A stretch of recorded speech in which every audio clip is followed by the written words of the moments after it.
Hello student, कैसे हैं आप लोग। हम लोग जो ये थर्मोकेमिस्ट्री डिस्कस कर रहे हैं उसमें ये हमारा लेक्चर 4 होगा। और आज के जो लेक्चर का कंटेंट होगा, लेक्चर 4 का कंटेंट वो होगा डिफरेंट टाइप ऑफ एंथैल्पीज।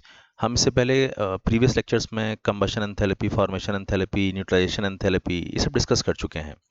फिर आज डिस्कस करेंगे हम लोग fusion enthalpy, vaporisation, sublimation enthalpy, atomisation, ionisation enthalpy, hydration, solution enthalpy, bond enthalpy, energy, lattice energy and resonance energy. ये हमारा आज का कंटेंट होगा। ठीक है, शुरू करते हैं इसको। देखिए, एंथैल्पी ऑफ फ्यूजन जो है वो एंथैल्पी ऑफ फ्यूजन क्या है? Enthalpy change accompanying the transformation of one more solid into its liquid at its melting point। ये इंपॉर्टेंट पॉइंट है। तो उस प्रोसेस में जो एंथैल्पी एक्सचेंज होगी उसको मोलर एंथैल्पी कहेंगे, क्योंकि 1 मोल के लिए डिफाइन होगी। यानी जब आपने कोई सॉलिड लिया और आप उसको पूरी तरह से लिक्विड में मेल्ट कर रहे हैं तो आप मेल्टिंग पॉइंट पर ये काम करेंगे और इस रिएक्शन में जो हीट एक्सचेंज होगा that is enthalpy of fusion होगा। एक बात को समझ लो कि सॉलिड से जब आप लिक्विड और लिक्विड से आप गैस बनाते हो, यानी मेल्ट करते हो और वेपराइज करते हो, तो यहाँ पे जो एंथैल्पी है वो लगती है, यानी एंडोथर्मिक प्रोसेस होती है। और जब गैस को कंडेंस करते हो लिक्विड में और लिक्विड को चेंज करते हो फ्रीज करके सॉलिड में, तो यहाँ पे एंथैल्पी रिलीज होती है और वो नेगेटिव होती है। तो यानी एंथैल्पी ऑफ फ्यूजन तो यहाँ क्या आने वाली है? पॉजिटिव। ठीक है, ये 1 मोल एंथैल्पी ऑफ फ्यूजन क्या था? 1 मोल सॉलिड के मेल्टिंग के लिए था। अभी हम कर रहे हैं एंथैल्पी ऑफ वेपराइजेशन। ये क्या है? ये heat required to convert 1 mole liquid into its vapour state at its boiling point. ये इंपॉर्टेंट पॉइंट है। यानी जब आप किसी लिक्विड को उसके वेपर में कन्वर्ट करते हो बॉइलिंग पॉइंट पर रहते हुए, तो उस वक्त उस रिएक्शन का एंथैल्पी ऑफ वेपराइजेशन कहलाता है और वो क्या होता है? पॉजिटिव होता है। किसी भी लिक्विड को वेपराइज करोगे तो एनर्जी देनी ही पड़ेगी। एंथैल्पी ऑफ सब्लिमेशन क्या है?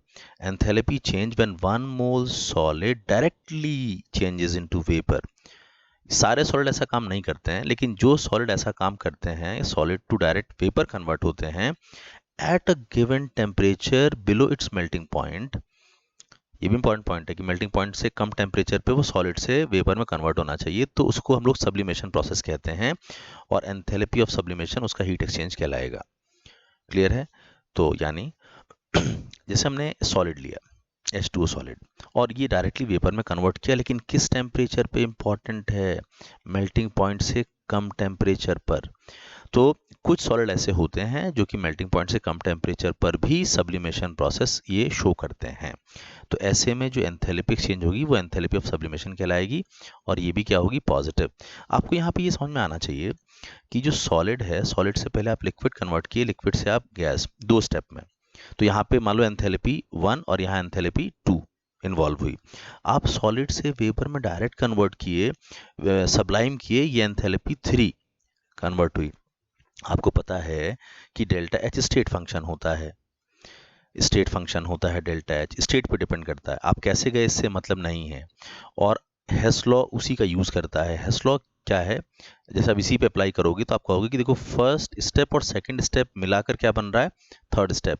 और उनके डेल्टा एच को आप इस तरीके से रिलेट कर सकते हो जैसा कि हमने यहाँ पे किया है कि सॉलिड से लिक्विड के लिए फ्यूजन और लिक्विड से वेपर के लिए वेपराइजेशन, इन दोनों का जब आप ऐड करोगे तो आप सॉलिड से वेपर के लिए फ्यूजन एंथैल्पी निकाल सकते हो। तो इन तीनों का रिलेशन हो गया, इस पर भी क्वेश्चंस पूछे जा सकते हैं आपसे। इसी तरह हमारा नेक्स्ट है एंथैल्पी ऑफ एटमाइजेशन। देखो, एंथैल्पी ऑफ एटमाइजेशन से आप समझ में आपको आना चाहिए कि आप चीज़ों को एटोमाइज कर रहे हो, एटम्स में कन्वर्ट कर रहे हो। आप चाहे सॉलिड, लिक्विड, गैस, किसी भी सब्सटेंस को पूरी तरह एटम में कन्वर्ट करोगे तो एक तरह के आपको बॉन्ड तोड़ने पड़ेंगे और वहां पे एनर्जी हमेशा लगेगी, तो एंथैल्पी ऑफ एटमाइजेशन हमेशा पॉजिटिव आएगी। ठीक है ना? तो जब 1 मोल सब्सटेंस आप डिसोशिएट करते हो गैसियस एटम में, तो एंथैल्पी चेंज उस प्रोसेस में एंथैल्पी ऑफ एटमाइजेशन कहलाती है। ठीक, जैसे देखो N2 गैस था, ये मॉलिक्यूल था, मैंने इसके 1 मोल को ब्रेक करके दोनों जो नाइट्रोजन एटम है उसको अलग कर दिया। तो ये क्या हुआ? बोलोगे ये आपने एटोमाइज कर दिया। वैसे ही जैसे मैंने बेंजीन लिया, लिक्विड फॉर्म में, ये पूरा एक बड़ा सा मॉलिक्यूल है, बट मैंने इसको इतनी एनर्जी दी कि इसके सारे कार्बन गैसियस स्टेट में अलग हो गए और सारे हाइड्रोजन इसके अलग हो गए। तो ये क्या हुआ, बोल ये एटोमाइजेशन प्रोसेस है। सॉलिड 1 मोल सॉलिड लिया मैंने, सोडियम सॉलिड, लेकिन मैंने उसको इतनी एनर्जी दी कि इसके सारे एटम गैसियस स्टेट में अलग हो गए। तो कोई भी सब्सटेंस, चाहे गैसियस हो, चाहे लिक्विड हो, चाहे सॉलिड हो, इतनी एनर्जी देने पर कि उसके सारे एटम गैसियस स्टेट में चले जाएं, तो उसे हम लोग कहते हैं एंथैल्पी ऑफ एटमाइजेशन। मतलब इन तीनों रिएक्शन की जो एंथैल्पी है, इन तीनों रिएक्शन की जो एंथैल्पी है, वो एंथैल्पी ऑफ एटमाइजेशन है। पहले में एंथैल्पी ऑफ एटमाइजेशन किसके लिए है, N2 गैस के लिए है। दूसरे में एंथैल्पी ऑफ एटमाइजेशन किसके लिए है, बेंजीन लिक्विड के लिए है। तीसरे में एंथैल्पी ऑफ एटमाइजेशन किसके लिए है, तो एंथैल्पी ऑफ एटमाइजेशन सोडियम के लिए है, ठीक है, सोडियम सॉलिड के लिए है। एक बात और, जो थर्ड रिएक्शन है, ये सॉलिड से डायरेक्ट गैस में कन्वर्ट होना, इसको सब्लिमेशन भी कहते हैं, इस प्रोसेस को सब्लिमेशन। तो इसके लिए देखो मैंने SU भी लिखा हुआ है, एंथैल्पी ऑफ सब्लिमेशन भी कहलाएगा। कभी कभी ऐसा होता है कि सेम रिएक्शन दो अलग अलग डेफिनेशन में फिट बैठती है। जैसे अब ये थर्ड रिएक्शन जो है, वो enthalpy of atomisation of sodium भी रिप्रेजेंट कर रही है, तो वो enthalpy of atomisation of sublimation of sodium भी रिप्रेजेंट कर रही है। जैसे पहली रिएक्शन है, वो N2 का ब्रेकिंग भी तो रिप्रेजेंट कर रही है ना, N2 का जो बॉन्ड है वहाँ ब्रेक कर रहा है ना। N2 तुम्हें पता है कैसा होता है, N ट्रिपल बॉन्ड N होता है, तो वो पूरी तरह टूट गया। इसका मतलब यहाँ 1 मोल बॉन्ड टूटता हुआ दिखाया गया है। यानी पहली रिएक्शन आप आगे समझोगे कि वो बॉन्ड एंथैल्पी, किसका बॉन्ड एंथैल्पी, तो N ट्रिपल बॉन्ड N, इसका बॉन्ड एंथैल्पी भी रिप्रेजेंट कर रही है पहली रिएक्शन, ठीक है। इसके बाद हम बात करते हैं enthalpy of ionisation. Enthalpy of ionisation, आप किसको आयनाइज कर रहे हो, तो देखो when a covalent compound, polar होना चाहिए, ये भी ध्यान देना इसमें। When covalent compound which is polar in nature on dissolution in water, मतलब वाटर में पूरी तरह घोलने के बाद, splits to produce ions into solution, वो स्प्लिट कर जाता है और आयंस में टूट जाता है, ठीक है। तो the enthalpy change accompanying the process is called enthalpy of ionization। तो अगर कोई ऐसा पोलर कंपाउंड वाटर में डिसॉल्व करने के बाद अपने आयन से पूरी तरह टूट जा रहा है, उस वक्त जो एंथैल्पी चेंज होगा वो एंथैल्पी ऑफ आयनाइजेशन कहलाएगा। जैसे देखो मैंने HCl को वाटर में डिसॉल्व किया, ठीक है, तो HCl का H पॉजिटिव, क्योंकि वो लेस इलेक्ट्रोनेगेटिव होता है तो ये पॉजिटिव और Cl पे नेगेटिव आता है, तो H पॉजिटिव अलग हो गया वाटर में। अब वाटर में कभी भी फ्री आयन नहीं होता, वाटर में अगर कोई आयन बना तो तुरंत वो एक्वस कंडीशन में आ जाएगा, यानी हाइड्रेटेड बन जाएगा, है ना। तो ये Cl नेगेटिव अलग हो गया। तो HCl को जब तुमने वाटर में डिसॉल्व किया तो हुआ क्या, बोल के HCl एक तरीके से आयोनाइज कर गया अपने आयंस में पूरी तरह। तो 1 मोल सब्सटेंस इस तरह का जब पूरी तरह आयनाइज कर जाए तो उसके एंथैल्पी को हम एंथैल्पी ऑफ आयनाइजेशन भी कह सकते हैं उस सब्सटेंस के लिए, यानी यहाँ पे HCl के लिए। अच्छा, यहाँ पे ये एक और चीज में फिट बैठ रहा है, ये HCl का सॉल्यूशन बनता हुआ दिखाई दे रहा है। HCl था, वाटर में डाला मैंने, तो ये HCl एक तरीके से उसमें पूरी तरह जाके डिसॉल्व कर गया, और यहाँ पे डिसॉल्व करने का मतलब पूरी तरह डिसोशिएट कर गया। तो यहाँ पे इसका एंथैल्पी ऑफ आयनाइजेशन HCl का एंथैल्पी ऑफ सॉल्यूशन भी कहलाएगा, ठीक। हालांकि वो वैल्यू यहाँ पे क्या आ रही है, नेगेटिव आ रही है। देखो आप कई रिएक्शंस की एंथैल्पी को स्ट्रिक्टली बता सकते हो कि नेगेटिव होगा, ये पॉजिटिव होगा, बट कई जगह आप नहीं बता सकते कि नेगेटिव पॉजिटिव होगा। जैसे देखो एंथैल्पी ऑफ कंबशन नेगेटिव होता है, एंथैल्पी ऑफ फॉर्मेशन नेगेटिव या पॉजिटिव दोनों हो सकता है, एंथैल्पी ऑफ एटमाइजेशन हमेशा पॉजिटिव होता है। लेकिन ये जो एंथैल्पी ऑफ आयनाइजेशन इस तरह के सब्सटेंस का है, वो नेगेटिव भी हो सकता है और किसी किसी के लिए पॉजिटिव भी हो सकता है, ठीक। आयनाइजेशन एंथैल्पी में एक बात और मैं बता दूं कि कंफ्यूजन ना हो आपको, आपने पीरियोडिक प्रॉपर्टीज में पढ़ा होगा एलिमेंट्स के लिए कि जैसे मैंने कोई एलिमेंट लिया, गैसेस स्टेट में लिया और 1 मोल लिया, ठीक है, सोडियम गैसेस स्टेट में 1 मोल एलिमेंट लिया मैंने, ठीक है। तो इसके आउटरमोस्ट शेल से अगर मैं इलेक्ट्रॉन निकालता हूं, आउटरमोस्ट शेल से इलेक्ट्रॉन निकालता हूं यानी आयोनाइज करता हूं, तो ये भी तो आयनाइजेशन हुआ ना भाई। तो आयनाइजेशन किया मैंने, तो यहाँ पे एनर्जी देनी पड़ेगी, इसको भी हम लोग आयनाइजेशन एंथैल्पी कहते हैं, एलिमेंट्स के लिए डिफाइन करते हैं उसको। और आयनाइजेशन एंथैल्पी, और ये हमेशा पॉजिटिव होती है। मतलब ये याद रखो कि इलेक्ट्रॉन को अगर तुम निकाल रहे हो किसी एलिमेंट से, उसके आउटर मोस्ट शेल से निकाल रहे हो, तो इलेक्ट्रॉन का निकाला जाना हमेशा एंडोथर्मिक होगा, एनर्जी वहां पे लगेगी। तो ये एटम्स के लिए भी आयनाइजेशन एंथैल्पी डिफाइन होती है। तो दो अलग अलग चीज़ों में डिफाइन हो रही है, ये किसी पोलर सब्सटेंस के लिए डिफाइन हो रही है और ये किसी एटम के लिए भी डिफाइन हो रही है, आयनाइजेशन एंथैल्पी।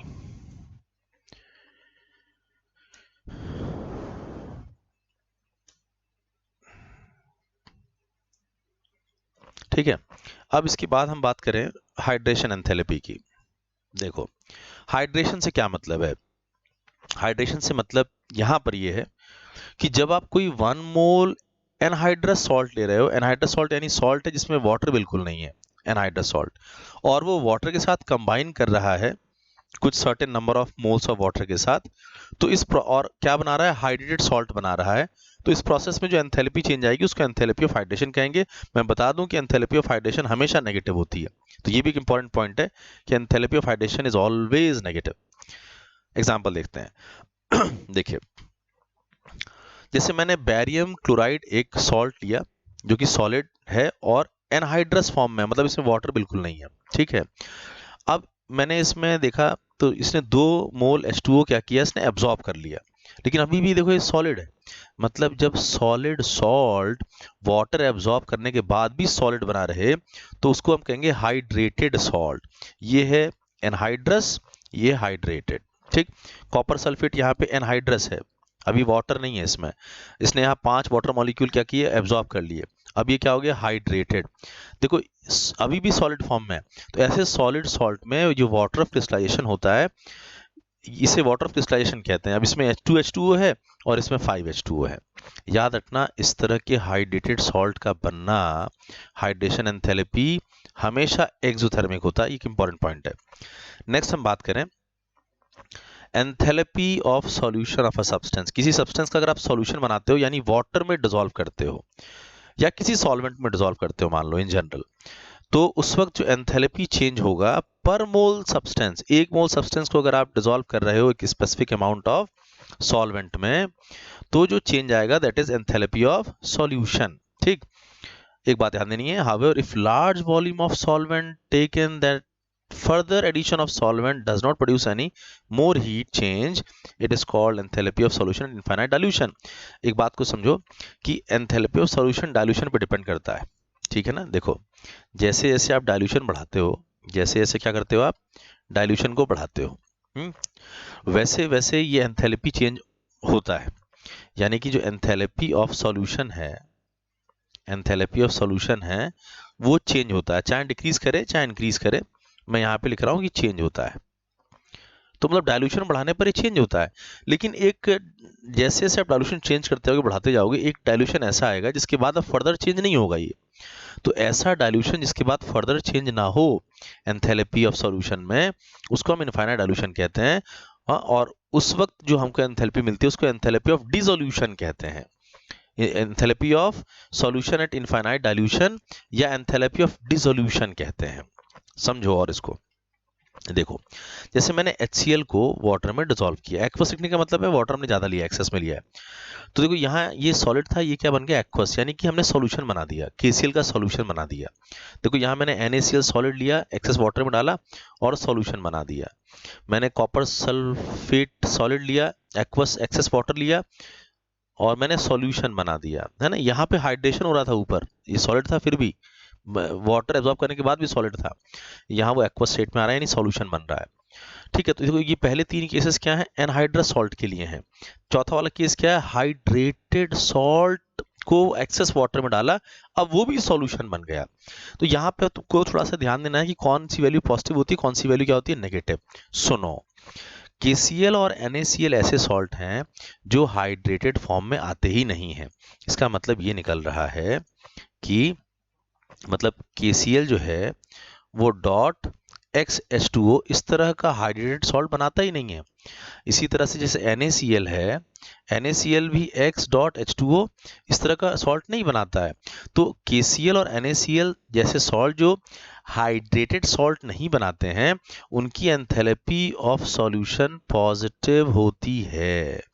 लेकिन कॉपर सल्फेट जैसे सॉल्ट जो हाइड्रेटेड सॉल्ट बनाते हैं उनकी एंथैल्पी ऑफ सॉल्यूशन, उनकी enthalpy of solution anhydrous form में तो नेगेटिव आती है, लेकिन हाइड्रेटेड फॉर्म का सॉल्यूशन बनाओगे तो वो क्या आएगी, पॉजिटिव। तो ये पॉजिटिव और नेगेटिव का जो पहलू है पूछा जाता है, जो आप ठीक से समझ लीजिए। यहां पे मैं आपको एक बात समझाना चाहता हूं, कॉपर सल्फेट देखो ये एनहाइड्रस फॉर्म में था, एनहाइड्रस फॉर्म में था।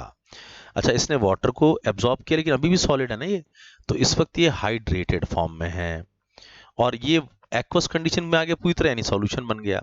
तो बात को समझो, ये पहले से दूसरे तक जो गया ना, ये हाइड्रेशन कहलाएगा।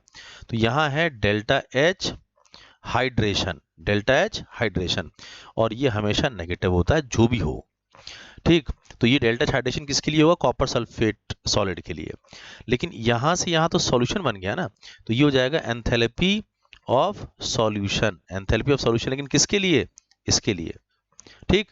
और हाइड्रेटेड सॉल्ट का एंथैल्पी ऑफ सॉल्यूशन भैया पॉजिटिव होता है, ये ध्यान देना, पॉजिटिव नेगेटिव जो बोल रहा हूं मैं। और एनहाइड्रस से जब आप डायरेक्ट एनहाइड्रस सॉल्ट में आप डायरेक्ट एक्सेस वाटर आप डाल दो ताकि वो तुरंत क्या बन जाए? ये सॉल्यूशन बन जाए। यानी सीधा फर्स्ट वाले स्टेज से आप थर्ड स्टेज में अगर आप आ रहे हो, तो यहाँ जो चेंज आया उसको हम लोग कहते हैं एंथैल्पी ऑफ सॉल्यूशन। लेकिन ये किसके लिए है? कॉपर सल्फेट के लिए है, कॉपर सल्फेट एनहाइड्रस फॉर्म के लिए।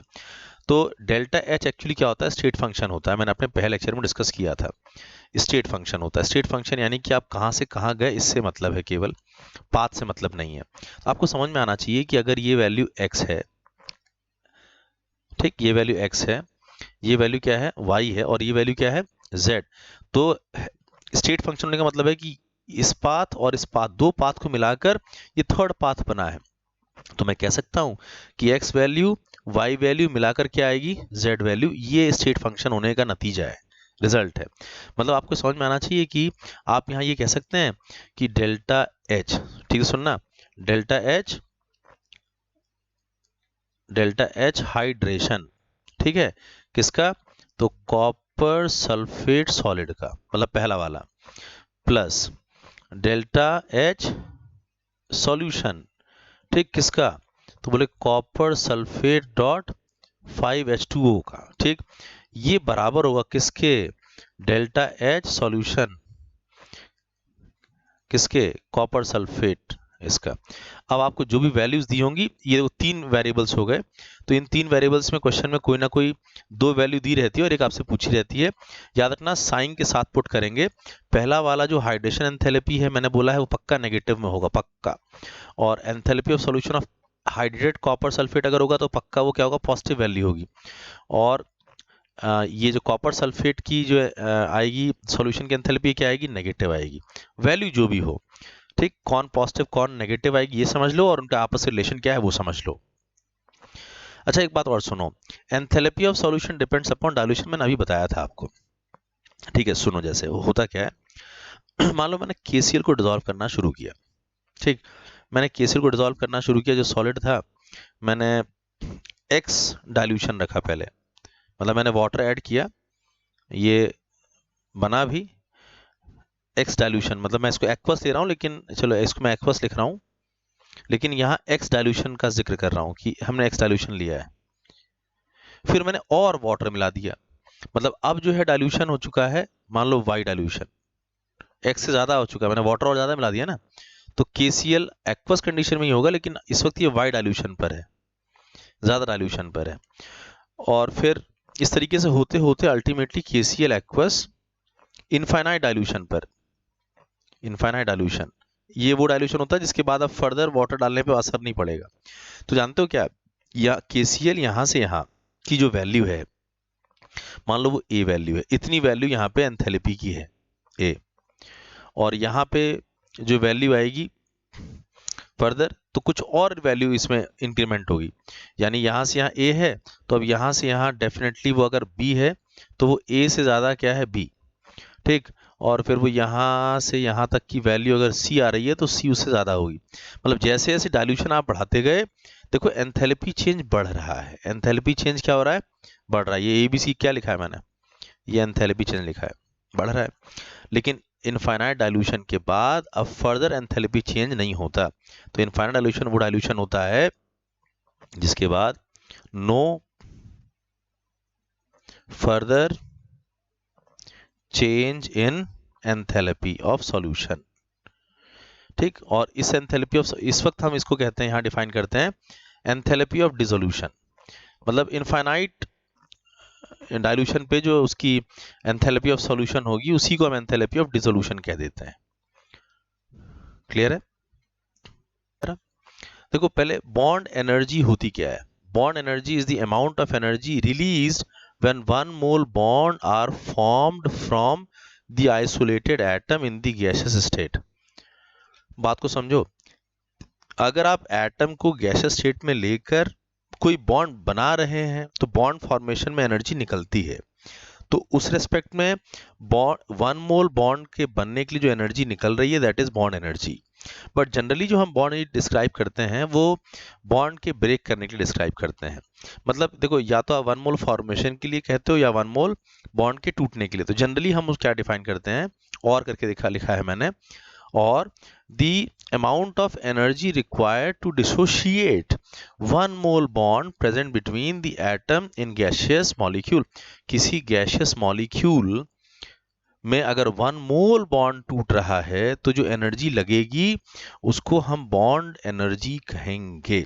तो ज्यादातर बॉन्ड ब्रेकिंग के रेस्पेक्ट में ही bond energy, bond dissociation energy describe होती है। तो समझो जरा और आगे, जैसे मैंने यहाँ Cl2 को तोड़ा, वन मोल Cl2 लिया मैंने, अब इसमें Cl बॉन्ड है ना, इसमें वन मोल Cl बॉन्ड है, देखो टूट गया, वो दोनों Cl अलग हो गए। तो आपको लग रहा होगा कि इस रिएक्शन में तो वन मोल Cl टूटा है, तो इस रिएक्शन की जो एंथैल्पी है उसको हम बॉन्ड एंथैल्पी कह सकते हैं, Cl का टूटना। तो देखो इस रिएक्शन की एंथैल्पी कहीं ना कहीं हमें Cl के बॉन्ड डिसोसिएशन की इंफॉर्मेशन दे रही है। ठीक, अच्छा मैं आपको एटमाइजेशन पढ़ा चुका हूँ, क्या ये एटमाइजेशन भी है? तो बोलोगे हाँ है, Cl2 एटमाइज हो गया ना, तो हम इसको एटमाइजेशन भी कह सकते हैं भाई। मतलब ये जो रिएक्शन है Cl2 का एटमाइजेशन कहलाएगी, साथ में Cl का बॉन्ड एनर्जी भी कहलाएगी। और एक बात सुनो, यहाँ पे Cl बन भी तो रहा है, Cl का बनना किससे? अपने एलिमेंट्री स्टेट से। तो यानी कि Cl का बना, यानी कि ये तरीके से फॉर्मेशन भी हो रहा है, बट फॉर्मेशन 2 मोल के लिए हो रहा है। यानी अगर 1 मोल Cl बन रहा होता, मैंने अगर इसको यहाँ हाफ लिया होता 1 के बदले, और 1 मोल Cl बन रहा होता, तो इस रिएक्शन की एंथैल्पी को मैं enthalpy of formation of Cl gas कहता, enthalpy of formation of Cl gas कहता। लेकिन यहाँ तो 2 मोल बन रहा है ना, इसका मतलब यहाँ enthalpy of formation of Cl gas का डबल वैल्यू है ये।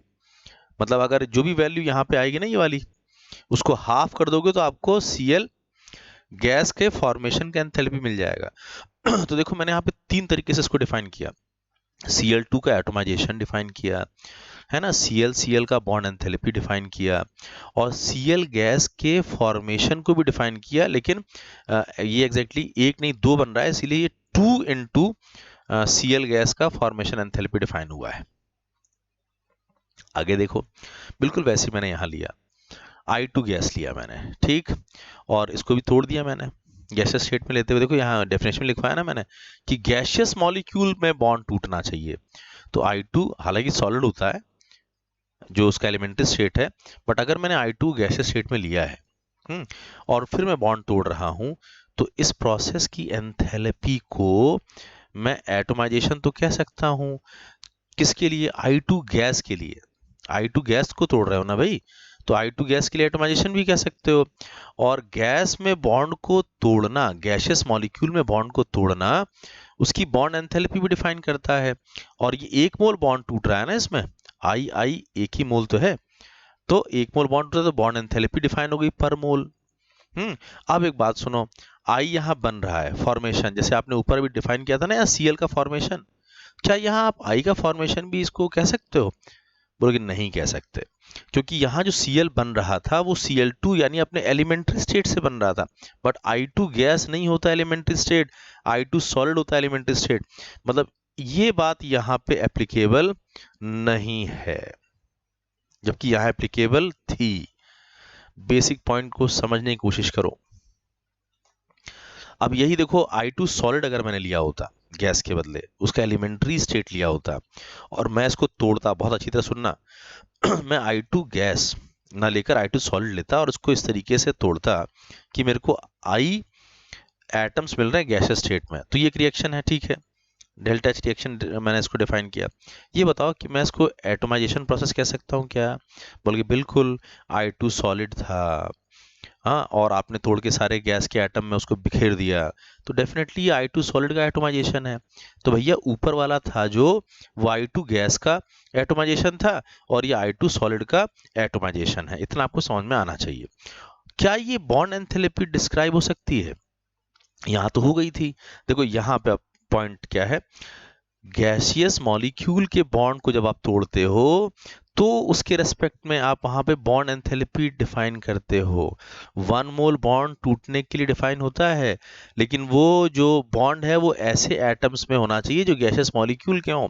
तो I2 गैस जब लिया था मैंने, तो वहां तो गैसियस मॉलिक्यूल से टूट रहा था। तो देखो यहाँ मैंने bond enthalpy of I define किया, बट ये I2 गैस थोड़ी ना है। तो ये यहाँ जो एंथैल्पी आएगी I2 सॉलिड की एटमाइजेशन की, ये बॉन्ड एंथैल्पी ऑफ I नहीं होगी, इसको ध्यान से सुन लो। ठीक। अच्छा, अब जैसे हमने अभी ऊपर डिस्कस किया ये वाला कि भाई ये एंथैल्पी ऑफ फॉर्मेशन ऑफ आई नहीं है, बट यहाँ एंथैल्पी ऑफ फॉर्मेशन ऑफ आई है। क्यों है? क्योंकि जो आई बन रहा है, आई गैस, आई जो एटम बन रहा है गैस स्टेट में, वो अपने एलिमेंट्री I2 सॉलिड से ही बन रहा है। तो हालांकि 2 मोल बन रहा है, तो मैं इसको क्या है 2 करके लिख लिया। तो ये एंथैल्पी ऑफ फॉर्मेशन ऑफ आई माना जाएगा, जबकि ये नहीं माना जाएगा जिसको मैंने ऊपर दिखाया था, क्योंकि ये एलिमेंट्री स्टेट I2 गैस नहीं था, ये है। छोटी छोटी बातें हैं, अच्छी तरह समझोगे तो कॉन्सेप्ट क्लियर होंगे और फाउंडेशन स्ट्रांग होगा। ठीक है। I2 गैस को अगर मैं इतनी एनर्जी दूं कि वो अपने ऑक्सीजन के गैसेस में टूट जाए, तो 1 मोल मैंने ऑक्सीजन गैस को तोड़ा। ठीक, तो एक रिएक्शन हुई भाई। ठीक है, एक रिएक्शन की एंथैल्पी हमने ऐसे डिफाइन की। बताओ ये एटमाइजेशन प्रोसेस है क्या?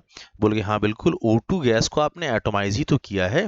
O2 गैस जो था मॉलिक्यूल के फॉर्म में था, और वो आपने पूरी तरह एटम में बिखेर दिया। तो 1 मोल O2 एटमाइज हुआ, तो डिफाइन हो गया एटमाइजेशन प्रोसेस। क्या ये बॉन्ड एंथैल्पी ऑफ OO है? बोलो, क्या ये बॉन्ड एंथैल्पी ऑफ OO है? बहुत छोटी सी बात है, लेकिन वो गलती क्वेश्चन में भारी पड़ती है। देखो OO यहाँ सिंगल बॉन्ड दिखाया गया है ना, जबकि O2 में क्या होता है, वो डबल बॉन्ड। इसका मतलब यहाँ पे bond enthalpy O double bond O होनी चाहिए। ये आपको समझ में आना चाहिए। ठीक है, तो बॉन्ड एंथैल्पी है, लेकिन O डबल बॉन्ड O का है बॉन्ड एंथैल्पी, क्योंकि इसके स्ट्रक्चर में O डबल बॉन्ड O होता है। इसलिए सिंगल बॉन्ड के लिए अगर लिखा है तो गलत लिखा है, ध्यान देंगे। ठीक। अच्छा, O गैस का बनना यहाँ पे शो किया गया है, तो क्या मैं इसको enthalpy of formation of O gas मान सकता हूँ? बोले कि बिल्कुल, क्योंकि वो O2 उसके एलिमेंट्री स्टेट से ही ये O बनता हुआ दिखाया गया है। हाँ ठीक है, 2 मोल बन रहा है, तो 2 इंटू करके इसको लिख लेंगे enthalpy of formation of O gas. But bond enthalpy of O नहीं है, ये bond enthalpy of O double bond O है।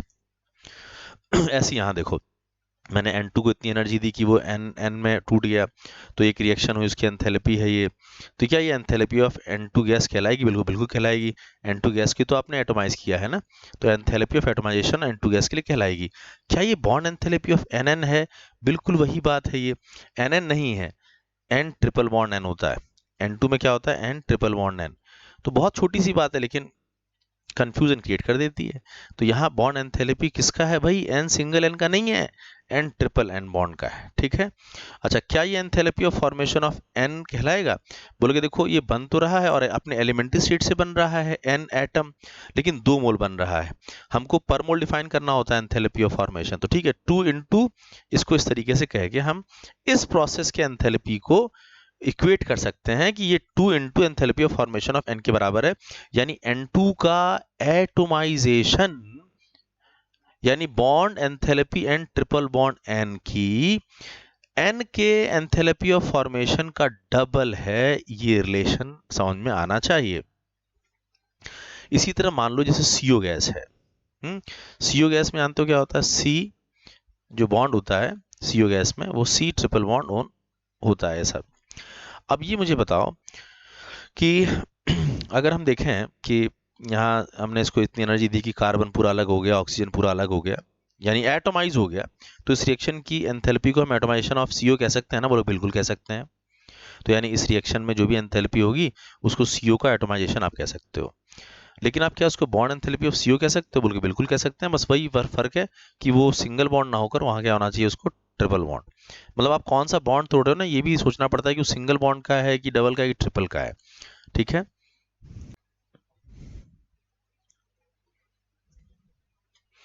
देखिए, बॉन्ड एनर्जी और एंथैल्पी को पॉली एटॉमिक मॉलिक्यूल्स में समझने की कोशिश करते हैं। ठीक है, देखो जैसे CH4 में 4 CH बॉन्ड हैं, अगर आप देखें तो इसमें C H H H और ये CH 4 बॉन्ड्स होते हैं सारे। अच्छा, आपने ऑर्गेनिक के हिसाब से अगर देखा तो ये सारे CH बॉन्ड इक्विवेलेंट होते हैं, एक जैसे होते हैं ना, sp3 कार्बन होता है ये, और सारे बॉन्ड एक जैसे होते हैं। तो क्या इनके सबकी बॉन्ड एनर्जीज बराबर होती हैं? चारों को हम इक्विवेलेंट तो कहते हैं, बट आप जब 1 बाई 1 बॉन्ड्स को तोड़ते हो ना, तो आप ऑब्जर्व करते हो कि जैसे आपने पहला बॉन्ड इसका तोड़ा CH3 और एक H तोड़ के आपने गैसियस स्टेट में अलग किया, एक बॉन्ड तोड़ा आपने, देखो आपको एनर्जी देनी पड़ी कुछ, एक बॉन्ड तोड़ने में ये वो एनर्जी देनी पड़ी आपको उस पर मोल बॉन्ड तोड़ने के लिए, CH4 का एक CH तोड़ने के लिए पर मोल इतना एनर्जी देना पड़ा। फिर जब CH3 बन गया तो फिर से आपने एक बॉन्ड तोड़ा, एक के बाद एक आप तोड़ते जा रहे हो, बट जब आपने नोटिस किया तो एनर्जी यहाँ पे थोड़ा डिफरेंट लगी है, उससे ज़्यादा लगी है। अब जब वो CH2 बन गया तो फिर आपने एक बॉन्ड वहां से तोड़ा, अब वो CH1 में कन्वर्ट हुआ और एक H अलग हो गया, ऐसे में फिर आपको एनर्जी देनी पड़ी जो डिफरेंट है। तो बॉन्ड तो सारे इक्विवेलेंट होते हैं, नो डाउट, CH4 के सारे bond all CH are equivalent, ये ऑर्गेनिक में आपने पढ़ा है। लेकिन जब आप एक एक करके बॉन्ड तोड़ते हो ना, तो उसमें होता है क्या है कि एक एक बॉन्ड तोड़ने के बाद उसका केमिकल एनवायरनमेंट चेंज होता रहता है, इसीलिए अब वो CH3 CH4 जैसा नहीं रहा ना, CH2 CH4 जैसा नहीं रहा ना, इसीलिए उसकी अलग अलग एनर्जीज लग रहे हैं स्टेप बाय स्टेप ऐसा करने पर। ठीक है, अब CH1 से जब एक बॉन्ड तोड़ के इसका अलग कर दोगे C और H, तो और अलग एनर्जी मिल रही है। अब हुआ क्या कि मैंने जब चारों बॉन्ड को तोड़ा और इनको जब मैंने सम करके लिखा, तो देखो ये सम करने का मतलब इन चारों को सम कर दो, ठीक है, ये CH3 इससे कैंसिल आउट हो गया, ये CH2 इससे कैंसिल आउट हुआ, सम कर रहा हूँ मैं, और CH1 इससे, और मैंने सम करके यहाँ लिखा तो यहाँ CH4 है, और ये इसका कार्बन यहाँ उतर आया, और ये चारों हाइड्रोजन सम होके नीचे उतर आए। तो मैंने उन चारों रिएक्शंस को कुछ नहीं किया, बस सम कर दिया है। ठीक है, अब बताओ इसमें एंथैल्पी कितना लगेगी, बोलोगे चारों को जब आप सम किए हो तो एंथैल्पी भी सम कर दो, ये प्रॉपर्टी हो तो उसकी। तो मैंने क्या किया, इन चारों को सम कर लिया, इन चारों का जो सम था वो है 1665 किलो जूल पर मोल ऑफ CH4। मैंने CH4 के चारों बॉन्ड को तोड़ा और स्टेप बाय स्टेप, और एक मोल CH4 के चारों बॉन्ड को तोड़ने के लिए इतनी एनर्जी लगी है। अब एक बात को ध्यान से समझिए, इस रिएक्शन में CH4 एक मॉलिक्यूल था जो अपने सारे एटम में टूट चुका है, तो इस रिएक्शन की एंथैल्पी को एटमाइजेशन एंथैल्पी कह सकते हैं CH4 के लिए। तो एक बात तो ये कि एटमाइजेशन एंथैल्पी है CH4 के लिए। और दूसरा पहलू आपको समझना ये है, ठीक से देखो उसको, इसमें 4 बॉन्ड तोड़ रहे हो भाई, ये जो वैल्यू है 4 बॉन्ड तोड़ने के लिए है, तो ये बताओ एक बॉन्ड तोड़ने के लिए ऑन एन एवरेज अगर मैं उसको कहूँ, तो एक बॉन्ड के लिए जो भी होगी 4 से मल्टीप्लाई करूँ तब तो इसके बराबर आएगी ना।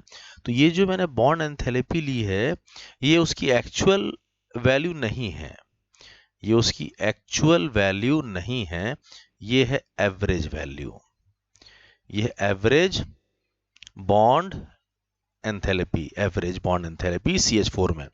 तो CH4 में CH की एवरेज बॉन्ड एंथैल्पी जो भी है उसका 4 गुना, क्योंकि 4 बॉन्ड टूट रहे हैं ना, ये वैल्यू है। तो एवरेज बॉन्ड एंथैल्पी की जो वैल्यू आएगी फिर वो कैसे निकालोगे, बोले बहुत सीधी सी बात है, टोटल जो आपने निकाला है चारों के लिए ऑन एन एवरेज 4 से डिवाइड कर दो, तो ये वैल्यू जो आ जाएगी, ये एवरेज बॉन्ड डिसोसिएशन एनर्जी आ जाएगी CH4 में, किसकी, CH बॉन्ड की। ठीक, नेक्स्ट आपको पहलू जो समझना है वो ये है कि देखो ये सिंबल है, जैसे CH बॉन्ड को के लिए एंथैल्पी डिस्क्राइब करने के लिए सिंबल है ये।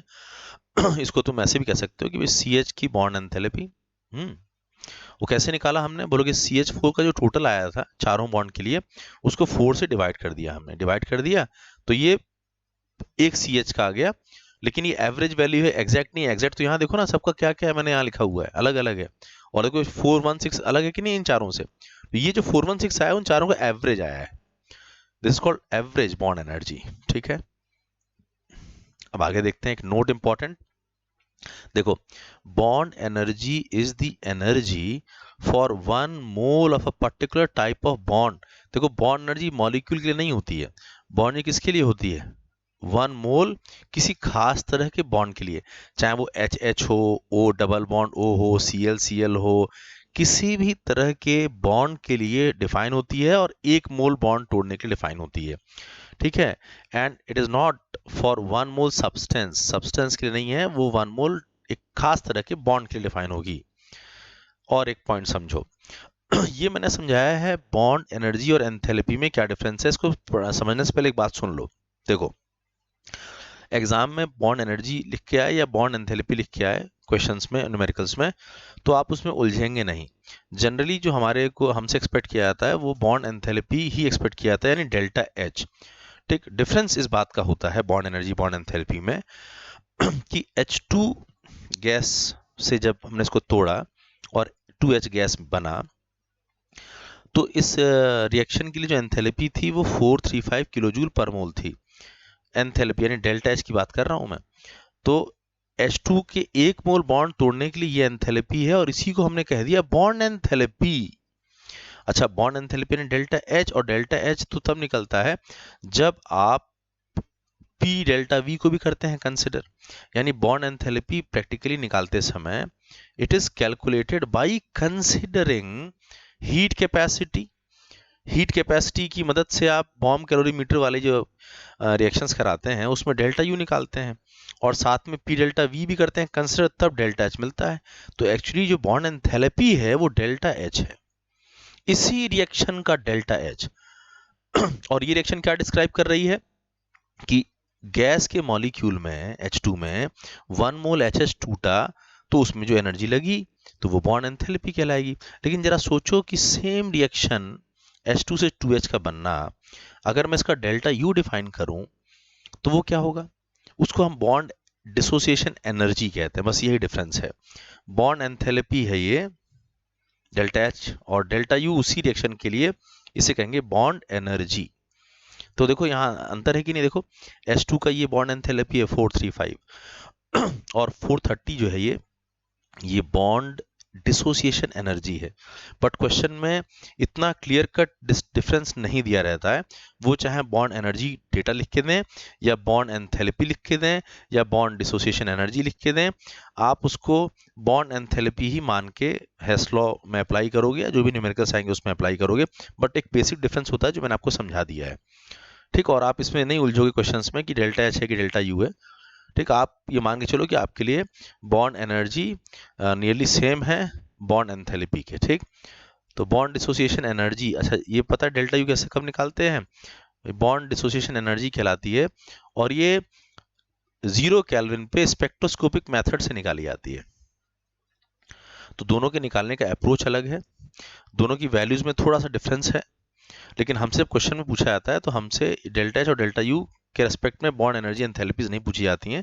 हमारे लिए 1 मोल बॉन्ड को तोड़ने में जो एनर्जी लग रही है हम उसको बॉन्ड एंथैल्पी ही एज्यूम करके चलते हैं।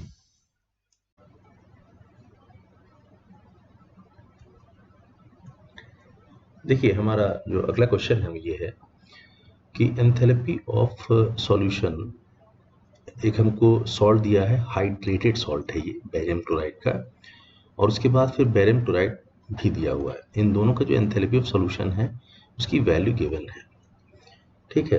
Calculate the heat of hydration of barium chloride जो कि सॉल्ट है to barium chloride dot 2H2O, यानी कि हाइड्रेटेड फॉर्म में जाने के लिए जो उसकी हीट ऑफ हाइड्रेशन है वो हमको कैलकुलेट करने के लिए कही गई है।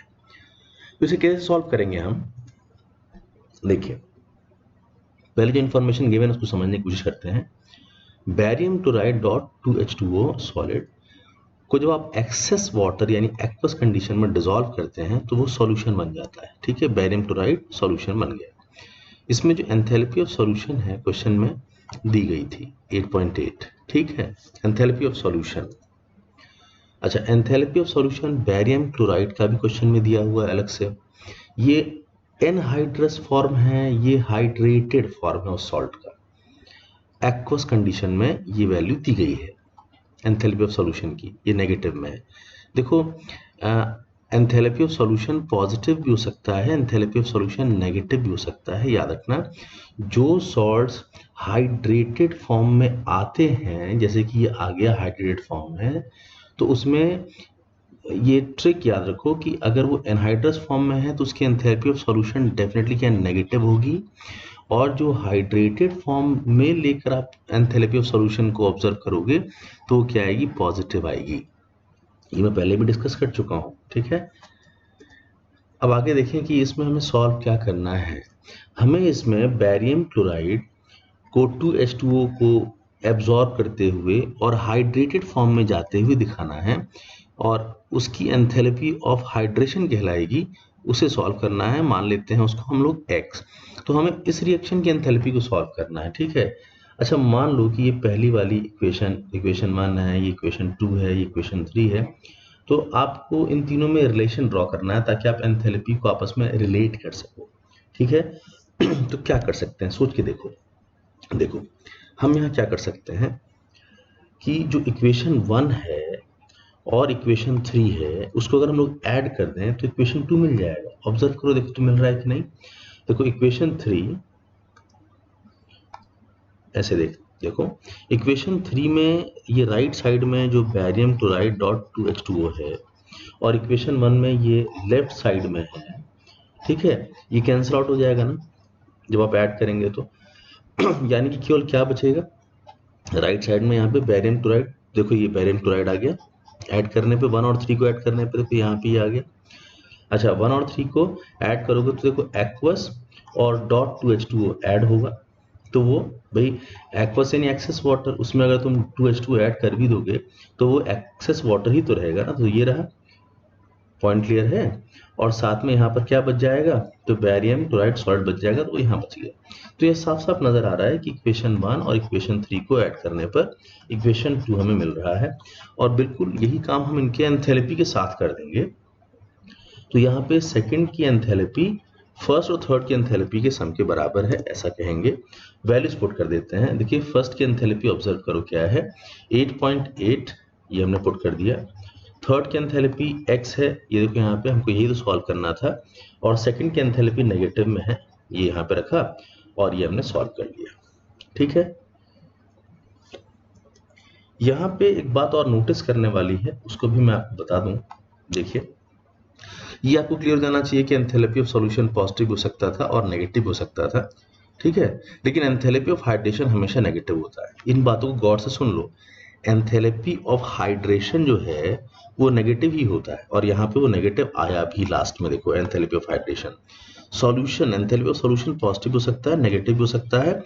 एनहाइड्रस फॉर्म में उस सॉल्ट के लिए वो नेगेटिव रहता है, और हाइड्रेटेड फॉर्म में उस सॉल्ट के लिए एंथैल्पी ऑफ सॉल्यूशन पॉजिटिव रहता है। ये सब चीजें भी पूछी जाती हैं कि पॉजिटिव होगा कि नेगेटिव होगा, ठीक। एक चीज मैं और यहाँ आपको बताना चाहता हूँ, इस क्वेश्चन को हम ऐसे भी सोच सकते थे कि बैरियम क्लोराइड जो कि एनहाइड्रस फॉर्म में था, वो बैरियम क्लोराइड अपने हाइड्रेटेड फॉर्म में आया, और एक्सेस वाटर डालने पर वो बैरियम क्लोराइड का सॉल्यूशन बना, ठीक है। और आप डायरेक्ट भी यहाँ से यहाँ जा सकते थे। तो तीन पाथ आपको नजर आ रहे हैं। यहाँ पे है enthalpy of hydration barium chloride का, जिसकी वैल्यू दी नहीं है, जिसको सॉल्व करने को कहा गया था, इसको हमने x माना। और हाइड्रेटेड फॉर्म का एंथैल्पी ऑफ सॉल्यूशन जो है ये इन्होंने दिया था +8.8, और यहाँ एंथैल्पी ऑफ सॉल्यूशन जो है एनहाइड्रस बैरियम क्लोराइड का होगा, जो डायरेक्ट आप सॉल्यूशन में कन्वर्ट कर रहे हो उसको, तो इसकी वैल्यू इन्होंने दी थी -20.6। तो अब आप हेस लॉ अगर यूज करोगे तो आपको इस ग्राफ से समझ में आना चाहिए कि आप बैरियम क्लोराइड से उसके सॉल्यूशन में दो तरीके से गए। एक तो डायरेक्ट गए तो उसकी वैल्यू कितनी है -20.6, और इनडायरेक्टली गए तो वहां पे x और 8.8 वैल्यू है। यानी according to Hess law x plus 8.8 की वैल्यू होनी चाहिए -20.6 के बराबर। तो आप ऐसे भी सॉल्व कर सकते थे क्वेश्चन। हमारा अगला क्वेश्चन है, वैसा एक और क्वेश्चन ले लेते हैं, एंथैल्पी ऑफ सॉल्यूशन। हमारा अगला क्वेश्चन है एंथैल्पी ऑफ सॉल्यूशन सॉल्व करना है, ठीक है। देख लेते हैं। Enthalpy of solution of anhydrous copper sulphate and hydrated copper sulphate are given. भाई एंथैल्पी ऑफ सॉल्यूशन गिवन है, calculate the enthalpy of hydration of anhydrous copper sulphate. जो क्वेश्चन हमने अभी किया बिल्कुल वैसा ही क्वेश्चन है, इसीलिए मैंने उसको यहाँ लिख दिया है पहले ही कि भाई कॉपर सल्फेट सॉलिड से कॉपर सल्फेट डॉट 5H2O जो कि पेंटाहाइड्रेट बन रहा है, तो यहाँ पे हाइड्रेशन एंथैल्पी इन्वॉल्व होगी और गैस करो कि ये पॉजिटिव होगी नेगेटिव होगी। हाइड्रेशन एंथैल्पी क्या आएगी, नेगेटिव आएगी, याद रखना। ठीक है, अब हाइड्रेटेड सॉल्ट का जब तुम एक्सेस वाटर में सॉल्यूशन बनाओगे तो उसको एंथैल्पी ऑफ सॉल्यूशन कहोगे, और हाइड्रेटेड फॉर्म वाले सॉल्ट्स के लिए ये डेफिनेटली पॉजिटिव होता है, ये भी तुम्हें पता होना चाहिए। और जब तुम कॉपर सल्फेट से कॉपर सल्फेट सॉलिड को डायरेक्ट एक्वस कंडीशन में डिसॉल्व करते हुए डायरेक्ट सॉल्यूशन बनाओगे तो यहाँ भी एंथैल्पी ऑफ सॉल्यूशन होगा कॉपर सल्फेट सॉलिड का। ठीक है, और वो भी डेफिनेटली क्या होगा, तो नेगेटिव होगा।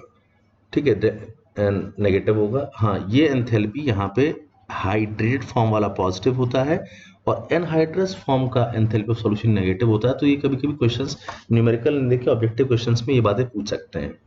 ठीक, तो ये पिक्चर आपको क्लियर हो जानी चाहिए। इसको आप रिलेट कैसे करोगे, तो रिलेशन आपको समझ में आ गया होगा, भी लास्ट क्वेश्चन में ऐसा ही किया है।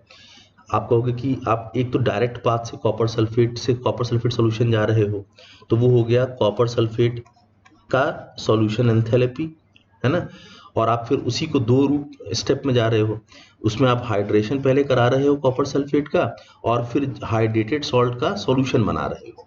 तो इन दोनों का जो सम होगा वो कॉपर सल्फेट के सॉल्यूशन के एंथैल्पी के बराबर होगा। आप इसमें उनकी वैल्यूज पुट कर सकते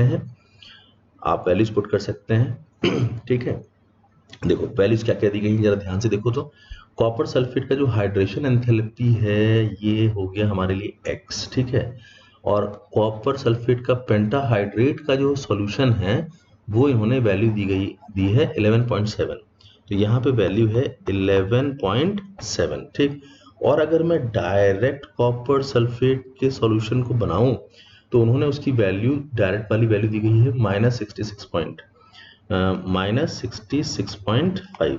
अब आप इसमें हेस लॉ अप्लाई कर सकते हो, और जब आप हेस लॉ अप्लाई करोगे तो आप क्या करने वाले हो, -66.5 जो एक ही स्टेप में कॉपर सल्फेट से सॉल्यूशन बना और ये दो स्टेप में बना, तो ये x और 11.7 को ऐड कर देंगे, तो इस तरीके से x की वैल्यू हमें मिल जाएगी। तो ये हमने क्या सॉल्व किया, this is enthalpy of hydration of copper sulphate. ठीक है, देखिए इसके बाद हम अगला क्वेश्चन बॉन्ड एंथैल्पी भी ले रहे हैं। बॉन्ड एंथैल्पी ऑफ HCl हमें कैलकुलेट करने को कहा गया है। अच्छा, इस पहले तो जरा समझो कि इसकी बॉन्ड एंथैल्पी कैसे डिफाइन करोगे। कहोगे कि HCl की अगर बॉन्ड एंथैल्पी डिफाइन करनी होगी तो हम ऐसे कर सकते हैं कि HCl को अगर, क्योंकि गैसेस में ये होता ही है, तो 1 मोल अगर HCl को मैं ब्रेक करूं इस तरीके से कि वो अपने एटम्स में इस तरीके से टूट जाए, तो इसका मतलब आपने इसमें 1 मोल HCl बॉन्ड ब्रेक किया है। तो इस रिएक्शन की जो एंथैल्पी होगी वो डेफिनेटली वो एंथैल्पी क्या होगी, बॉन्ड एंथैल्पी ऑफ HCl। तो आपको इस तरीके से डिफाइन करना आना चाहिए कि भाई बॉन्ड एंथैल्पी क्या है, आपको उसको रिएक्शन में देखना आना चाहिए। आगे देखें, given that bond enthalpy of H2 and Cl2 are given, ठीक है, and enthalpy of formation of HCl is also given, minus में है ये, कैसे सॉल्व करें। तो बोल के पहला ऐसा करते हैं कि जो इन्फॉर्मेशन हमको दी गई हैं उसको रिएक्शंस में लिखकर थोड़ा समझते हैं। ठीक है, जैसे हमको HCl का फॉर्मेशन दिया है ना, फॉर्मेशन तो 1 मोल के लिए लिखते हो ना, तो 1 मोल के लिए जब लिखोगे तो ये हाफ मोल H2 और हाफ मोल Cl2 लेके 1 मोल आपने HCl बनाया। इस रिएक्शन की एंथैल्पी को आप enthalpy of formation of HCl कह सकते हो, और ये वैल्यू आपको दी गई है, तो मैंने उसको रिएक्शन में करके लिख लिया जो इन्फॉर्मेशन मुझको दी थी। अच्छा, मुझे फिर ये क्लियर होना चाहिए आपको कि बॉन्ड एंथैल्पी रिएक्टेंट साइड की जब आप माइनस करते हैं उसमें से बॉन्ड एंथैल्पी प्रोडक्ट साइड को उसमें से माइनस करते हैं तो उस रिएक्शन का डेल्टा H डिफाइन कर सकते हैं। तो जब भी क्वेश्चन में बॉन्ड एंथैल्पी डेटा दिया हो तो रिएक्टेंट साइड का पूरा एंथैल्पी ले लो और माइनस करो उसमें से प्रोडक्ट साइड का पूरा बॉन्ड एंथैल्पी और आपको रिएक्शन का एंथैल्पी मिलेगा। तो ये तरीके से आप चीज़ों को रिलेट कर सकते हैं। तो करो जरा रिलेट उस रिएक्शन के लिए। तो जो रिएक्शन एंथैल्पी ऑफ HCl के लिए लिखी गई है उसके लिए रिलेट करो ये बॉन्ड एंथैल्पी। तो कहोगे कि उस रिएक्शन की जो एंथैल्पी है उसमें रिएक्टेंट साइड में हाफ मोल H2 है, तो HH की बॉन्ड एंथैल्पी हाफ मोल के लिए, Cl की बॉन्ड एंथैल्पी हाफ मोल के लिए, क्योंकि रिएक्शन में तो हाफ मोल इन्वॉल्व है ना भाई, और हमारी मजबूरी है कि हमको उसको 1 मोल HCl के लिए डिफाइन करना था, इसलिए यहाँ पे हाफ आना जरूरी है। और माइनस करेंगे प्रोडक्ट साइड में केवल 1 मोल HCl है ना, तो 1 मोल HCl की बॉन्ड एंथैल्पी हमने माइनस कर दी, तो ये रिएक्टेंट साइड का हो गया और ये हो गया प्रोडक्ट साइड का। वैल्यूज पुट कर दो, देखो एंथैल्पी ऑफ फॉर्मेशन आपको यहाँ दिया है रिएक्शन का जो था, और हाफ मोल ये हो गया H2 के लिए, हाफ मोल ये हो गया Cl2 के लिए, और इस तरीके से बॉन्ड एंथैल्पी ऑफ HCl आपने यहाँ पे निकाला। तो ये एक तरीका है निकालने का। ठीक, तो ये सॉल्व हो गया। अच्छा, ये क्वेश्चन हम अलग तरीके से भी देख के आपसे पूछ सकते थे। कैसे, देखो ध्यान से। जैसे मान लो रिएक्शन लिख के आपको दे दी जाती कि भाई H2 2H में कन्वर्ट हुआ यानी ब्रेक किया और उसकी एंथैल्पी दी है। ठीक, तो Cl2 2Cl में ब्रेक हुआ, उसकी एंथैल्पी दी है, और ये रिएक्शन ऐसे लिख के दे देते और कहते इसकी एंथैल्पी भी दी है। आपको 3 रिएक्शन की एंथैल्पी इस तरीके से दे दी जाती, ठीक, और फिर किसी एक रिएक्शन की एंथैल्पी आपसे पूछ ली जाती। तो यहाँ पे तो हमको बॉन्ड एंथैल्पी का क्वेश्चन बनाना था, तो हमने यहाँ पे मैंने पहले डिफाइन किया कि देखो बॉन्ड एंथैल्पी हम ऐसे भी डिफाइन कर सकते हैं, यानी हमारी जो रिक्वायर्ड रिएक्शन है इस रेस्पेक्ट में कि HCl जब बॉन्ड टूटा तो H और Cl में कन्वर्ट हुआ, इसी रिएक्शन की जो एंथैल्पी होगी, इस रिएक्शन की जो एंथैल्पी होगी वो HCl की बॉन्ड एंथैल्पी डिफाइन होगी। तो क्वेश्चन आपको क्या समझ में आना चाहिए कि आपको 3 रिएक्शन की एंथैल्पी दी है और एक रिएक्शन की एंथैल्पी आपसे पूछी है। ठीक है, तो क्या करना है आपको, बस ये इसको आप पहला इक्वेशन मान लो, ये हो गया फर्स्ट इक्वेशन, ये हो गया सेकंड इक्वेशन, और ये क्या हो गया थर्ड इक्वेशन। अब बताओ उन तीनों इक्वेशन में क्या किया जाए। ये हो गई हमारी रिक्वायर्ड इक्वेशन, ये HCl का ब्रेक करना। तो देखें हम क्या कर सकते हैं, हम ये कर सकते हैं कि इक्वेशन 1 को हाफ मोल के लिए ले लो, मतलब हाफ से मल्टीप्लाई कर दो। क्यों, क्योंकि हमको यहाँ H2 दिखाई दे रहा है ना लेफ्ट साइड में इक्वेशन 1 में, तो यहाँ पर हाफ हमको चाहिए, क्योंकि हमारी जो ये रिक्वायर्ड इक्वेशन है इसमें यहाँ पर हमको एक H चाहिए, यहाँ पर यहाँ कितना है 2H है फर्स्ट में, तो इसीलिए हमको उसको हाफ करना पड़ा। ठीक है, और हमको लेफ्ट साइड में यहाँ क्या चाहिए, एक Cl चाहिए। इक्वेशन 2 में कितना यहाँ पे है 2Cl, तो उसको हाफ करना पड़ा, इक्वेशन 2 को भी हाफ करना पड़ा। और हमारी रिक्वायर्ड इक्वेशन में HCl लेफ्ट साइड में है, जबकि जो थर्ड इक्वेशन उसमें HCl राइट साइड में, तो उसको रिवर्स करना पड़ा। रिवर्स करना पड़ा यानी कि माइनस करके लेना पड़ा। ये पॉइंट क्लियर हो गया भाई। पहली इक्वेशन को हमने हाफ क्यों किया, दूसरे को हाफ क्यों किया और थर्ड को रिवर्स क्यों किया, क्योंकि हमारी रिक्वायरमेंट थी इस तरीके की थी। तो इन तीनों पे इस तरह का ऑपरेशन करोगे तो रिक्वायर्ड इक्वेशन मिलेगी। बिल्कुल वही काम उनके डेल्टा H के साथ कर दो, तो इक्वेशन 1 का जो डेल्टा H है 430 उसको हाफ करके लिख लो। ठीक, इक्वेशन 2 का जो डेल्टा H है उसको हाफ करके यहाँ लिख लो, तो ये 242 का हाफ हो जाएगा तो 121। और इक्वेशन 3 का जो डेल्टा H है वो माइनस में है, एक्चुअली ध्यान देना माइनस में है, और ये यहाँ पहले से माइनस है, तो माइनस ऑफ माइनस क्या हो जाएगा, प्लस हो जाएगा। तो यहाँ प्लस क्यों लिया मैंने, समझ में आ गया ना। ये माइनस ऑफ -91 वो क्या बन जाएगा, तो प्लस बन जाएगा। तो इस तरीके से भी आप सॉल्व कर सकते हो। तो क्वेश्चन देखो मैंने आपको 2 तरीके से बताया। अगर रिएक्शंस लिख के दे दी जाए तो ये अप्रोच है, और अगर केवल आप डायरेक्ट इस तरीके से सॉल्व करना चाहें कि आप जो मेन एक रिएक्शन की इंफॉर्मेशन दी है उसमें दोनों तरफ बॉन्ड एंथैल्पीज को ले लें, और इस तरीके से भी सॉल्व कर सकते हैं। डिफरेंट अप्रोच है। आगे देखें क्वेश्चन। AB एक मॉलिक्यूल है, A2 एक मॉलिक्यूल है, B2 एक मॉलिक्यूल है, ये सब डायटोमिक मॉलिक्यूल है, 2 एटम के बने हुए मॉलिक्यूल हैं। बॉन्ड एंथैल्पी अगर A2 की, AB की और B2 की दी है, रेशियो में दी है कि 1:1:0.5 ये रेशियो में दिया है। The enthalpy of formation of AB from A2 and B2 is इतना, उसकी एंथैल्पी ऑफ फॉर्मेशन दी गई है AB की। तो what is the bond enthalpy of A2, यानी देखो आपकी जो पिक्चर क्या बननी चाहिए कि आपको एक रिएक्शन का एंथैल्पी दिया है और उसी रिएक्शन में जो इन्वॉल्व होने वाले किसी एक बॉन्ड की बॉन्ड एंथैल्पी पूछी है, आपको उसको रिलेट करना आना चाहिए। ठीक, कैसे करें रिलेट, तो सुनो। हमको जिस रिएक्शन का एंथैल्पी दिया है हम पहले वो देख लेते हैं। हमको AB का फॉर्मेशन दिया है ना, तो हम 1 मोल AB को बनाना चाहते हैं। किससे बनाएं भाई, हाफ मोल A2, क्योंकि एलिमेंट से तो बनाना होता है ना, तो हाफ मोल A2 और B2 ये उसके एलिमेंट्स हो गए, तो हाफ मोल A2 B2 को मिलाकर हमने 1 मोल AB को बनाया। तो ये जो रिएक्शन लिखी गई है, ये रिएक्शन एक्चुअली क्या बता रही है हमें, enthalpy of formation of AB बता रही है, और ये वैल्यू हमको दी गई है। अब इसी रिएक्शन की मदद से हम इसमें A2 B2 और AB की बॉन्ड एंथैल्पी का इक्वेशन बनाते हैं। देखो गिवन रिएक्शन का डेल्टा H, AA का हाफ मोल, BB का हाफ मोल है ना, ये हाफ मोल है ना इसमें, AA बॉन्ड है इसमें, BB बॉन्ड है इसमें, ए बॉन्ड इसमें है, बी बॉन्ड इसमें है, तो रिएक्टेंट साइड का हमने ये ऐड कर लिया बॉन्ड एंथैल्पी। ठीक, अभी हमने क्वेश्चन किया कि रिएक्टेंट साइड की बॉन्ड एंथैल्पी को ऐड करके उसमें से माइनस करो प्रोडक्ट साइड की बॉन्ड एंथैल्पी को, तो प्रोडक्ट साइड में तो केवल 1 मोल ए बी है ना, तो वो 1 मोल ए बी कर लिया हमने। अब इनकी वैल्यूज को आप यहाँ पे पुट कर सकते हैं। उससे पहले आप ये देखो कि ए बी की बॉन्ड एंथैल्पी, B2 की बॉन्ड एंथैल्पी और B2 की जो बॉन्ड एंथैल्पी है वो किस रेशियो में है, 1:1:0.5। तो इसको मैं x मान लेता हूँ, x मान लिया, इसको भी मैं x मान लेता हूँ, x मान लिया, और इसको मैं 0.5x मान लेता हूँ इन टर्म्स ऑफ एक हमने वेरिएबल जनरेट कर लिया x, और 1:1:0.5 के रेस्पेक्ट में इसको मैंने डिफाइन कर लिया और इसको पुट कर दिया। क्योंकि हमको एग्जैक्ट वैल्यू नहीं दी गई थी ना किसी भी बॉन्ड एंथैल्पी की, हमको तो केवल रेशियो दिया था क्वेश्चन में यहाँ पे। ठीक है, तो अब मैंने क्या किया, इसका डेल्टा एच -100 है, इसको रख दिया, ये हो गया हाफ ऑफ एक्स। देखो ए का बॉन्ड एंथैल्पी हमने क्या माना है, एक्स माना है, तो हाफ ऑफ एक्स लिखा, और बी का क्या माना है, तो यहाँ बी का क्या है 0.5x है, तो ये 0.5x को हाफ मोल करके लिखा, और राइट साइड में ए बी का बॉन्ड एंथैल्पी यहाँ क्या माना गया x, तो ये हमने 1 मोल के लिए लिखा, और इस तरीके से हमने x को सॉल्व कर लिया। x आ गया कितना 400।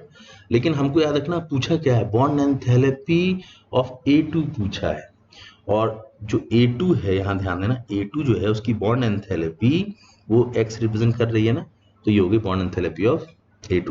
मतलब आप ये सब बता सकते हो अब कि A2 की जो बॉन्ड एंथैल्पी है वो 400 है, AB की बॉन्ड एंथैल्पी जो है, AB की बॉन्ड एंथैल्पी इस रेस्पेक्ट में, इस क्वेश्चन की डेटा के रेस्पेक्ट में वो भी x यानी कि वो भी 400 आएगी, और B2 की जो बॉन्ड एंथैल्पी है वो 0.5x यानी इसकी बॉन्ड एंथैल्पी जो है वो 200 आएगी। तो ये सारी बातें भी आप बता सकते हो। ठीक है, एक क्वेश्चन और देखें, देखो calculate the resonance energy of N2O। N2O में रेजोनेंस होता होगा तभी इन्होंने पूछा है resonance energy from the following data.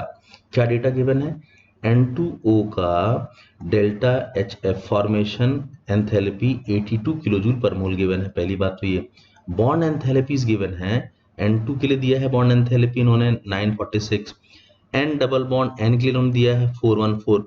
अब कुछ लोग कंफ्यूजन होगा कि सर N2 तो आपने पहले दिया तो यहाँ क्यों दे दिया आपने। भाई N2 में जो बॉन्ड होता है वो N डबल बॉन्ड N नहीं होता, वो N ट्रिपल बॉन्ड N होता है। तो N ट्रिपल बॉन्ड N के लिए ये है डेटा, और N2 के लिए 418 है। O2 में O डबल बॉन्ड O होता है तो उसका बॉन्ड एंथैल्पी 498, और N डबल बॉन्ड O जो है उसका जो बॉन्ड एंथैल्पी है N double bond O bond का वो 607 किलोजूल पर मोल डेटा दिया है। अब हम कैसे इसको अप्रोच करें तो देखते हैं। देखो आपको रेजोनेंस एनर्जी निकालना है। रेजोनेंस एनर्जी को अप्रोच करने के लिए हम दिमाग में पहले पिक्चर बननी चाहिए कि एंथैल्पी ऑफ फॉर्मेशन N2O का हमें गिवन है, यानी ये एक्सपेरिमेंटल वैल्यू है उसकी फॉर्मेशन की। तो जनरली जिन मॉलिक्यूल्स में रेजोनेंस होता है वहां पे डिफरेंस क्या आता है कि उनकी जो एक्चुअल वैल्यू होती है वो अलग होती है, और प्रैक्टिकल वैल्यू अलग होती है, और थ्योरेटिकल अलग होती है। उसी के बीच का डिफरेंस ही रेजोनेंस एनर्जी होता है। तो हमको ये डेल्टा एच एफ फॉर्मेशन का एक्सपेरिमेंटल दिया है, अगर हम थ्योरेटिकल निकाल सकेंगे तो उसका डिफरेंस ही रेजोनेंस एनर्जी आएगा। समझ में आ रहा है। देखो हमको जो N2O का फॉर्मेशन है, N2 गैस और हाफ मोल O2 गैस लेके जब तुम उसको बनाओगे 1 मोल बनाओगे, तो जो इसका enthalpy of formation experimental value उन्होंने क्वेश्चन में दिया है। मैं ये कह रहा हूं कि अगर हम इसका थ्योरेटिकल वैल्यू निकाल सके फॉर्मेशन का, तो थ्योरेटिकल वैल्यू एक्सपेरिमेंटल वैल्यू में डेफिनेटली डिफरेंस आएगा रेजोनेंस वाले मॉलिक्यूल्स में, और वो डिफरेंस ही रेजोनेंस एनर्जी होगा। कहने का मतलब ये, इसको ठीक से सुन लो, रेजोनेंस एनर्जी जो है ऐसे मॉलिक्यूल्स में delta H F experimental value minus delta H F theoretical value होती है। ठीक है, अब मेरा टारगेट यहाँ पर क्या है, थ्योरेटिकल वैल्यू निकालना डेल्टा एच एफ N2O के लिए, उसके फॉर्मेशन के लिए। तो अब जरा स्ट्रक्चर पे भी थोड़ा ध्यान देते हैं। देखो N2 का ये स्ट्रक्चर होता है, N ट्रिपल बॉन्ड N, फिर सिंगल बॉन्ड O, और इसमें रेजोनेंस होता है। तो आपके सामने यहाँ पे 3 स्ट्रक्चर्स हैं। तीनों स्ट्रक्चर में सबसे ज्यादा स्टेबल ये स्ट्रक्चर है, कम स्टेबल है ये, और ये खैर बहुत अनस्टेबल टाइप का है। अनस्टेबल इसलिए क्योंकि यहाँ पे चार्ज का लोकलाइजेशन एक ही जगह पे काफी ज्यादा है, इसलिए ये अनस्टेबल है। और इन दोनों में देखो N पे पॉजिटिव होना, ये तो कॉमन बात हो गई, N पे पॉजिटिव होना, O पे नेगेटिव है यहाँ पर और यहाँ N पर नेगेटिव है, तो मोर इलेक्ट्रोनेगेटिव एटम उसको आसानी से रख सकता है नेगेटिव चार्ज को, इसीलिए ये ज़्यादा स्टेबल है। ठीक, तो ये तो थोड़ा बेसिक हो गया भाई इसके लुईस स्ट्रक्चर का और रेजोनेंस का बेसिक पॉइंट। खैर, हम इसमें से कौन सा स्ट्रक्चर चूज करेंगे क्वेश्चन को सॉल्व करने के लिए, ये हमको थोड़ा सा डेटा देखकर एनालाइज करना पड़ेगा। देखो, आपको डेटा दिया है इन्होंने N डबल बॉन्ड O का, है ना, और डेटा दिया है इन्होंने N डबल बॉन्ड N का, तो आपको नहीं लग रहा कि जो मोस्ट स्टेबल स्ट्रक्चर इससे नहीं सॉल्व कर पाओगे आप, क्योंकि यहाँ पे N ट्रिपल बॉन्ड N और N सिंगल बॉन्ड O का डेटा होना चाहिए था। तो ये तो डेटा है ही नहीं, आपके पास डेटा अवेलेबल है N डबल बॉन्ड O का और N डबल बॉन्ड N का, है ना, ये डेटा अवेलेबल है। तो इसका मतलब मैं सेकंड स्ट्रक्चर जो है इसको लेके क्वेश्चन को सॉल्व करूंगा, ये आपको क्लियर हो जाना चाहिए, क्योंकि आपको डेटा ही इस तरीके का दिया है। ठीक है, आगे बढ़ते हैं। तो देखो, N2 में N ट्रिपल बॉन्ड N है, O2 में O डबल बॉन्ड O होता है, बट यहाँ पे हाफ मोल है केवल, वो ये 1 मोल था हालांकि, और N2O का हम ये स्ट्रक्चर लेके चल रहे हैं क्योंकि डेटा ही इस तरीके का गिवन है हमारा। ठीक है, तो आगे बात करें, तो इधर कितने बॉन्ड ब्रेक किए, इधर कितने बॉन्ड नए बने, उसी का डिफरेंस तो बॉन्ड एंथैल्पी होता है, उसी का डिफरेंस, सॉरी, रिएक्टेंट साइड का bond enthalpy minus product side का जो बॉन्ड एंथैल्पी है वो रिएक्शन का एंथैल्पी होता है। बट इस तरीके से जब आप अप्रोच करोगे डेटा बेस्ड अप्रोच, तो वो थ्योरेटिकल वैल्यू देगा इसकी, और एक्सपेरिमेंट आपके पास पहले से है, तो इसका मतलब ये निकला कि मैं जब रिएक्शन का एंथैल्पी निकालना चाहता हूँ और रिएक्टेंट का मेरे को बॉन्ड एंथैल्पी पता है, प्रोडक्ट का मुझको पता है बॉन्ड एंथैल्पी, तो वहां से मैं उसकी थ्योरेटिकल वैल्यू निकाल सकता हूँ उस रिएक्शन के लिए।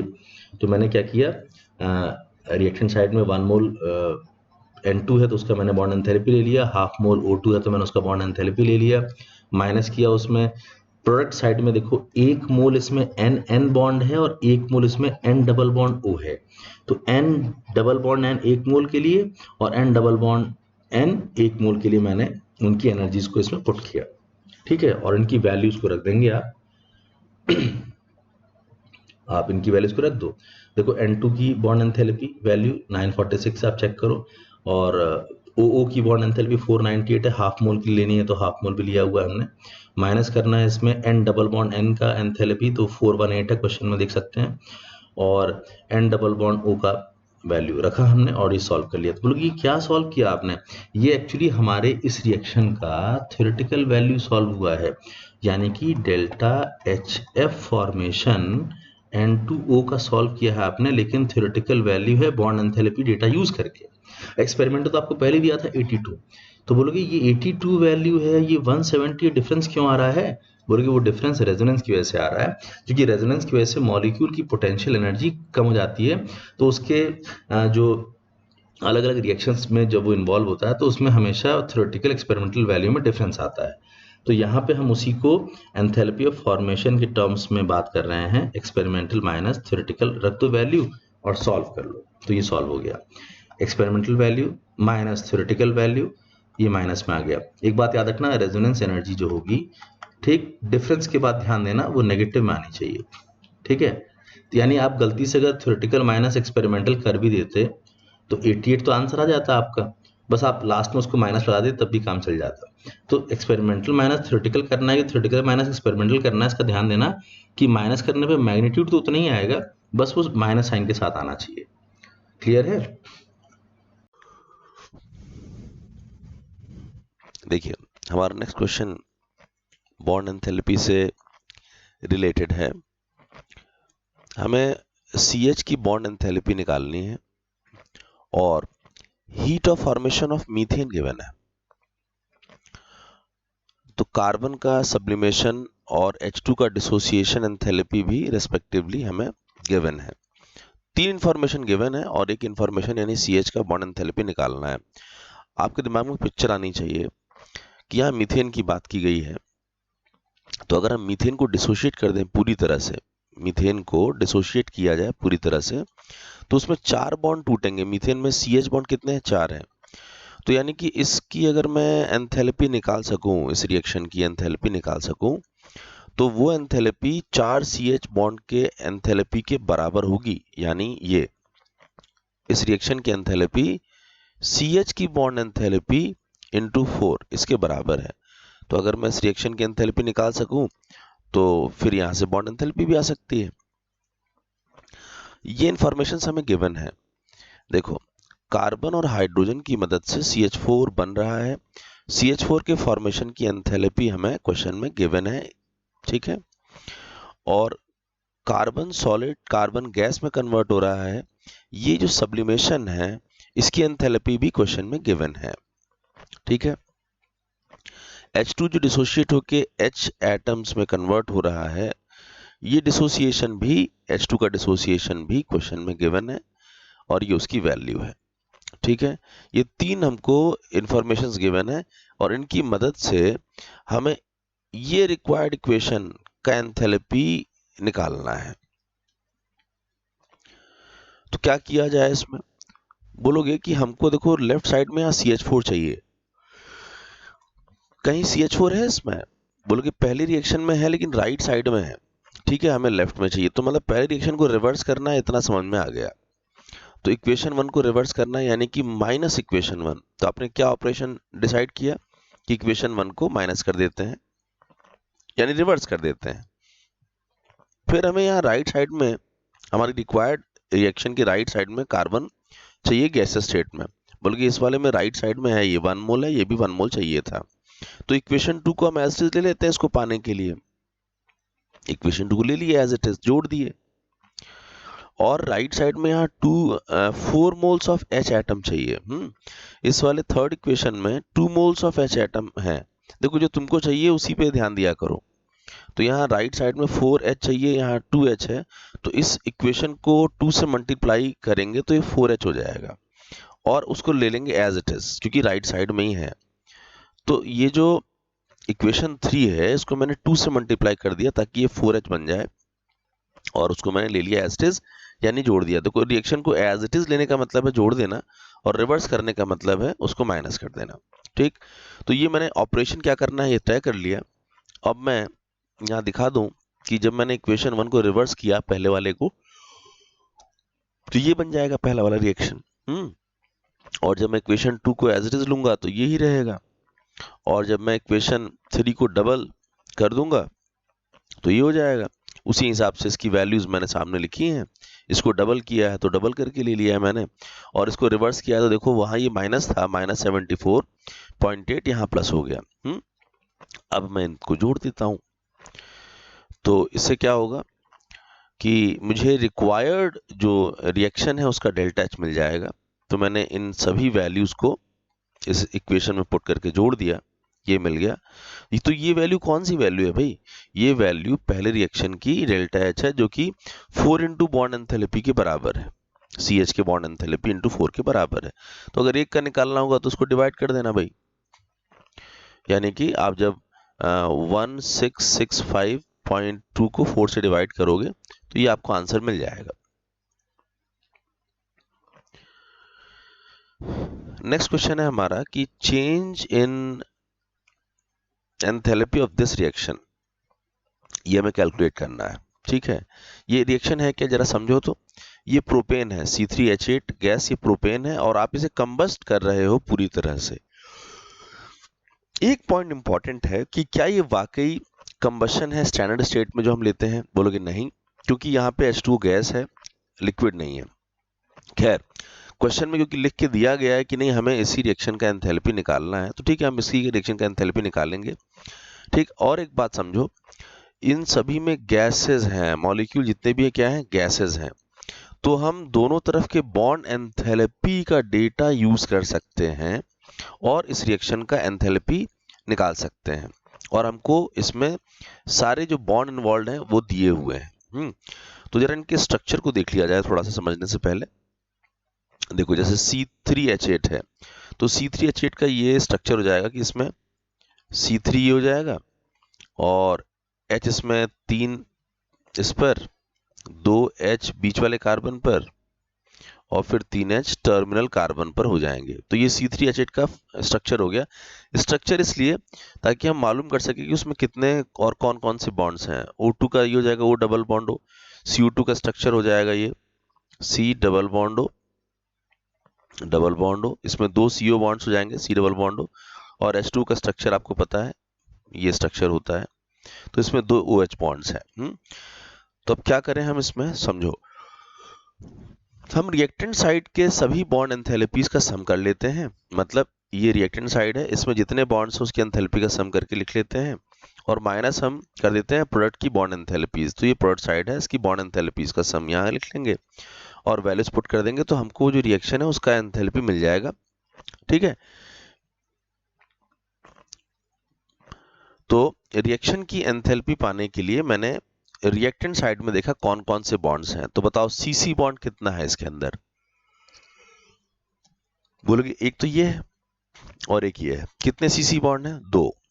तो मैंने 2 सीसी बॉन्ड के लिए बॉन्ड एंथैल्पी ले ली। बॉन्ड एंथैल्पी एक्चुअली क्या होती है, 1 के लिए होती है, 1 मोल के लिए, बट इसमें तो वो 2 मोल माने जाएंगे ना, एक इधर माना जाएगा, ठीक है, और एक इधर माना जाएगा, ठीक है। अच्छा, H कितने हैं भाई? तो 1 2 3 4 5 6 7 8 8 CH बॉन्ड्स हैं। तो मैंने यहाँ पे 8 से मल्टीप्लाई करके CH बॉन्ड को ले लिया। और कुछ है क्या इधर? बोलोगे O2 है ना, O2 में क्या है, O डबल बॉन्ड O है, तो वो इसमें 5 मोल्स है ना, तो ये bond enthalpy of O2 into 5 लेना पड़ा। तो ये पूरा मैंने जो किया है ऑपरेशन, ये रिएक्टेंट साइड के एंथैल्पीज को सम कर लिया है। और राइट हैंड साइड में जो CO2 है उसमें 2 CO बॉन्ड्स हैं, ठीक, 2 CO बॉन्ड्स हैं एक मॉलिक्यूल में। जब यहाँ तो 3 मॉलिक्यूल है ना, तो कितने CO हो जाएंगे? तो 6 हो जाएंगे ना। तो यहाँ पे 6 CO बॉन्ड ले लिया मैंने, C डबल बॉन्ड हो। और H2O में 2 होते हैं OH, देखो 2 OH होते हैं, तो एक में 2 OH हैं, तो यहाँ तो 4 H2O है ना, तो 8 बॉन्ड एंथैल्पीज ऑफ OH लेना पड़ेगा। अब आप इसमें वैल्यूज को पुट कर देंगे, ठीक। तो CC की बॉन्ड एंथैल्पी इंटू 2, CH की bond enthalpy into 8, O double bond O की बॉन्ड एंथैल्पी इंटू 5। एंथैल्पीज आप यहाँ से ले रहे हैं ना, ये दिया हुआ है यहाँ पे कि भाई ये OH का है, ये CH का है, C डबल बॉन्ड O का बॉन्ड एंथैल्पीज गिवन है। तो आपने वो रेस्पेक्टिव वैल्यूज यहाँ पे रख दी, ठीक है, सॉल्व कर लिया आपने, ये मिल गया। तो ये जो मिला है क्या है, बोलोगे कि इस रिएक्शन का एंथैल्पी है। अच्छा, ये रिएक्शन कुछ खास रिएक्शन है ना। अगर मैं आपसे पूछूं कि क्या खास रिएक्शन है, तो बोलोगे ये तो एंथैल्पी ऑफ कंबशन शो कर रहा है। किसका? बोलोगे प्रोपेन का। तो वो आप कह सकते हो कि एंथैल्पी ऑफ कंबशन ऑफ जो प्रोपेन है उसकी एंथैल्पी ये है, ठीक है। अच्छा, ध्यान देना यहाँ पे ये सभी जो मॉलिक्यूल इन्वॉल्व थे वो क्या थे? गैसेस। तो जब दोनों तरफ गैसेस वाले मॉलिक्यूल इन्वॉल्व हो तो आप इस इक्वेशन को फॉलो कर सकते हैं। दोनों तरफ गैसेस मॉलिक्यूल होने चाहिए, क्योंकि जो बॉन्ड एंथैल्पी डिफाइंड होती है वो गैसियस मॉलिक्यूल में बॉन्ड तोड़ने के लिए ही डिफाइन होती है, ठीक।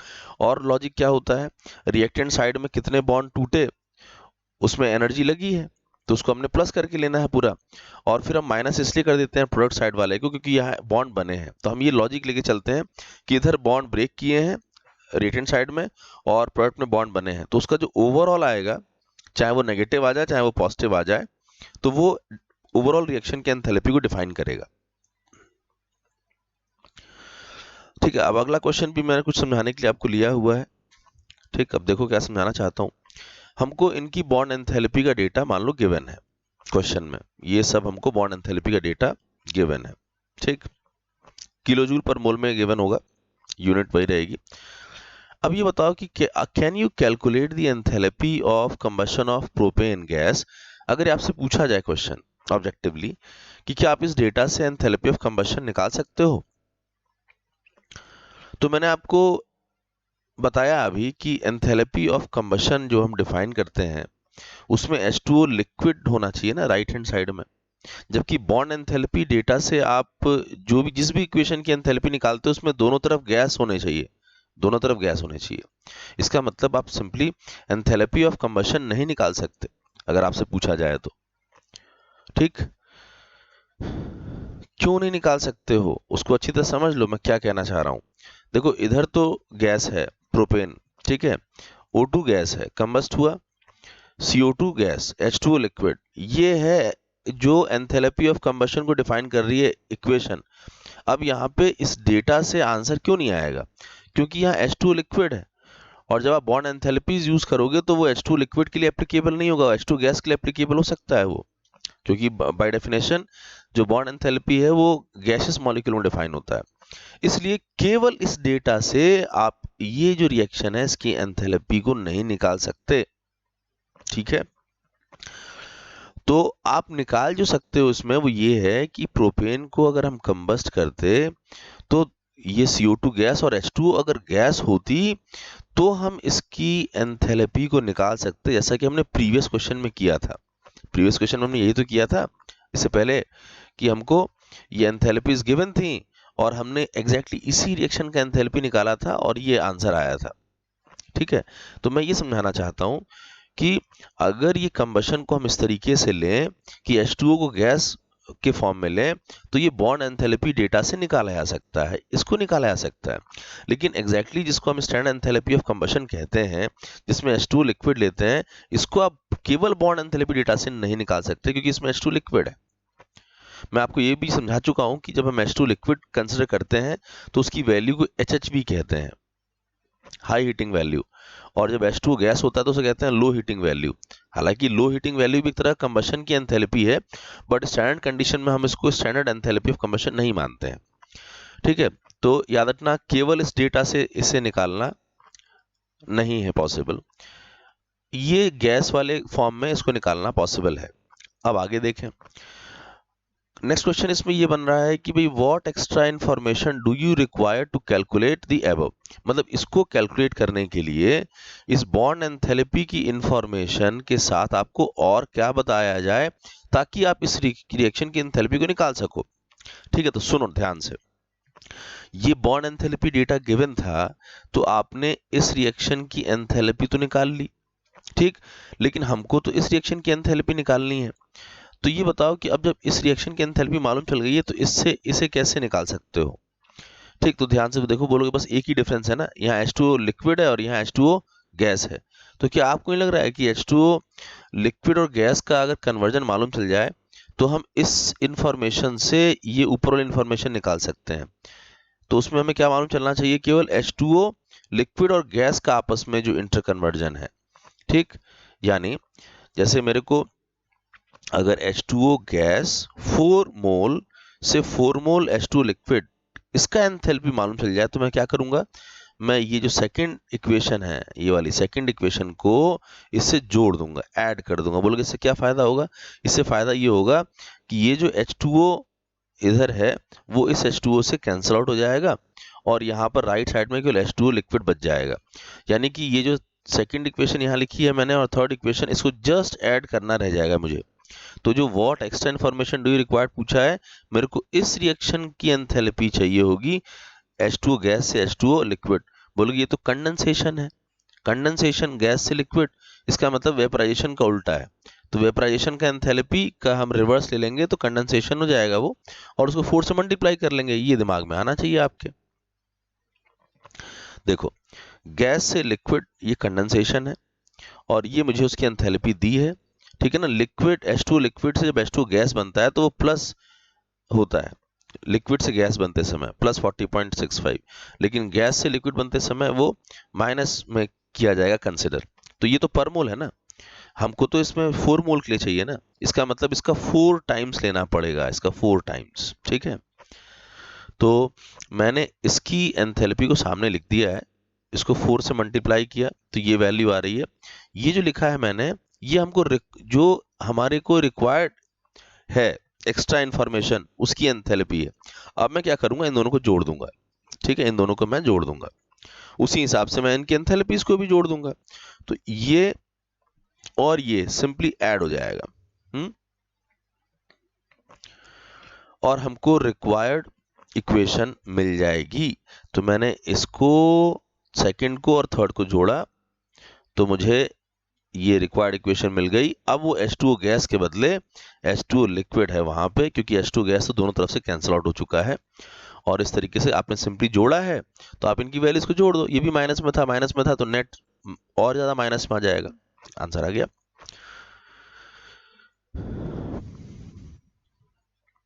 देखिए, बॉन्ड एंथैल्पी HHII और HI की हमें गिवन है, ठीक है। ये गिवन है हमें।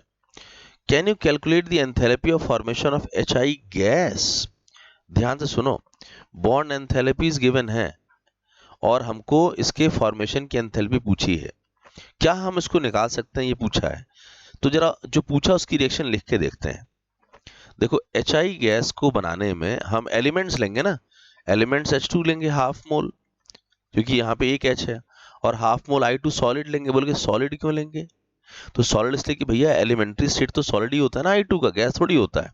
तो ये वो इक्वेशन है जो enthalpy of formation of HI को डिफाइन कर रही है। और क्या मैं इस रिएक्शन की एंथैल्पी को इस डेटा से निकाल सकता हूं? तो बोलोगे कि यहाँ प्रॉब्लम ये है कि इस तरफ एक कंपोनेंट सॉलिड स्टेट में है, और अगर दोनों तरफ पूरी तरह सारे कंपोनेंट जब गैस होते हैं तभी बॉन्ड एंथैल्पी का डेटा यूज होता है। फिर से ध्यान सुनना, जब रिएक्शन में दोनों तरफ गैसियस मॉलिक्यूल्स हों, कोई भी सॉलिड या लिक्विड ना हो, तो बॉन्ड एंथैल्पी के डेटा को आप यूज कर सकते हैं उस रिएक्शन की एंथैल्पी निकालने के लिए, अदरवाइज वो एप्लीकेबल नहीं होगा। तो हम इस can you calculate the formation of HI from this data? तो आंसर है कि नहीं निकाल सकते भाई, नहीं निकाल सकते केवल बॉन्ड एंथैल्पी से। तो अब मेरा अगला क्वेश्चन है कि what extra information do you required to calculate the enthalpy of the above? इस रिएक्शन की एंथैल्पी को निकालने के लिए आपको एक्स्ट्रा इंफॉर्मेशन क्या चाहिए? बोलोगे कि हमको यहाँ पे I2 गैस चाहिए था, जबकि I2 सॉलिड है। तो I2 solid gas inter conversion अगर हमको मिल जाए तो बात बन जाएगी। तो देखो ध्यान से, H2 गैस I2 गैस से HI का बनना, ये वो रिएक्शन है जिसमें गैसेस इन्वॉल्व हैं, और इसकी एंथैल्पी को आप निकाल सकते हो इस बॉन्ड एंथैल्पी डेटा से। तो पहला काम तो यही कर लिया जाए। तो हमने इस इक्वेशन पे अप्लाई किया ये बॉन्ड एंथैल्पी वाला कॉन्सेप्ट, रिएक्टेंट साइड की बॉन्ड एंथैल्पी, प्रोडक्ट साइड की बॉन्ड एंथैल्पी, है ना, और इसमें वैल्यूज पुट की।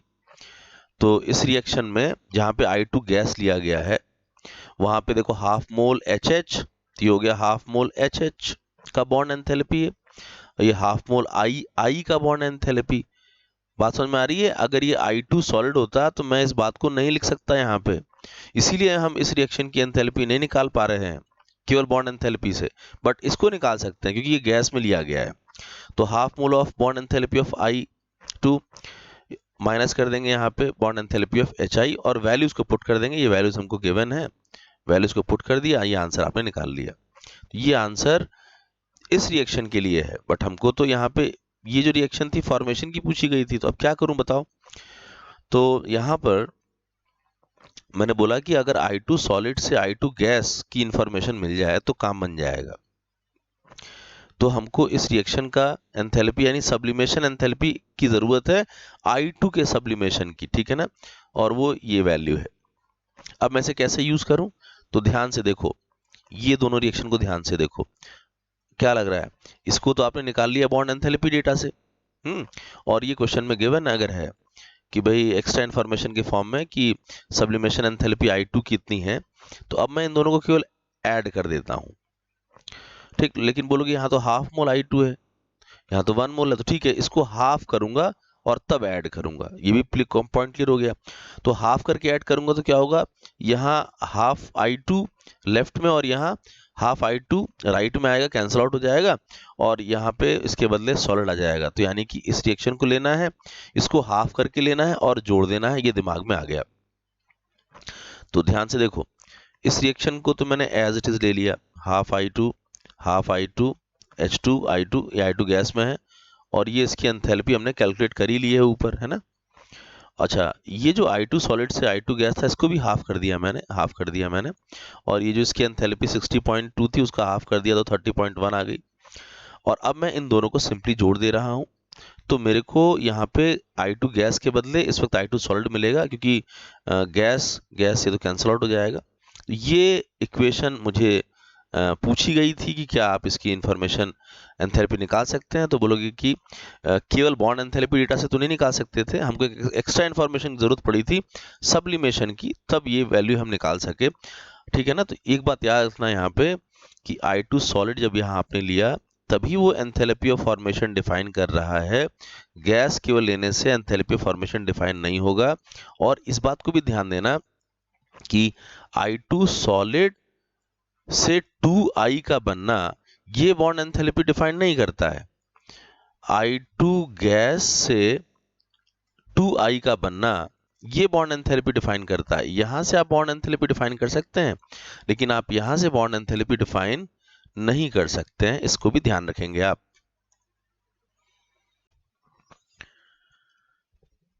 हेलो स्टूडेंट्स, लेक्चर के हमें इस पार्ट में बॉर्न-हाइब्रिड साइकिल और लैटिस एंथैल्पी डिस्कस करना है।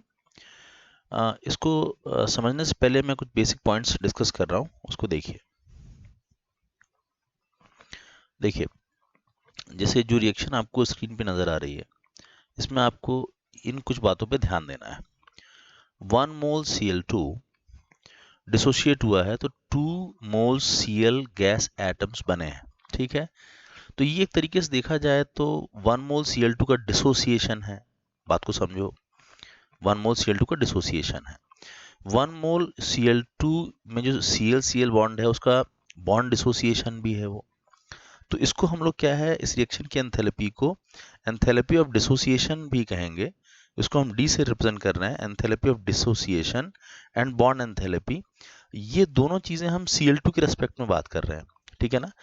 और इसको हम लोग एटोमाइजेशन भी डिस्कस कर सकते हैं, कह सकते हैं Cl2 का atomisation.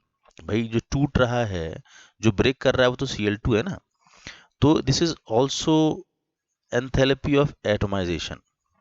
So the same reaction represents enthalpy of dissociation, bond enthalpy and enthalpy of atomization for Cl2। ठीक, हम अगर Cl के रेस्पेक्ट में बात करें, Cl गैस के रेस्पेक्ट में, तो वो Cl गैस क्या है, बन रही है, उसका फॉर्मेशन हो रहा है, लेकिन 2 मोल का हो रहा है। तो इसका मतलब अगर ये 1 मोल का फॉर्मेशन हो रहा होता तो मैं इसके Cl गैस के डेल्टा H फॉर्मेशन को भी कह सकता था। फिलहाल मैं क्या कह सकता हूँ कि ये Cl का enthalpy of formation into 2 times है, ठीक है। तो आपको समझ में आना चाहिए कि इसको Cl गैस के रेस्पेक्ट में डिफाइन किया गया है, और यानी कि आप यहाँ पर इस बात पे ध्यान दें कि डिसोसिएशन को Cl2 के रेस्पेक्ट में डिफाइन किया गया है, डिसोसिएशन को वही Cl2 के रेस्पेक्ट में डिफाइन किया गया है, बॉन्ड एंथैल्पी को Cl2 के रेस्पेक्ट में डिफाइन किया गया है, एटोमाइजेशन एंथैल्पी को Cl2 के रेस्पेक्ट में डिफाइन किया गया है, और एंथैल्पी ऑफ फॉर्मेशन का 2 टाइम्स आप इसलिए कह रहे हैं क्योंकि वहां पे 2 Cl बन रहा है, तो ये Cl के रेस्पेक्ट में डिफाइन किया गया है, ठीक है। इसी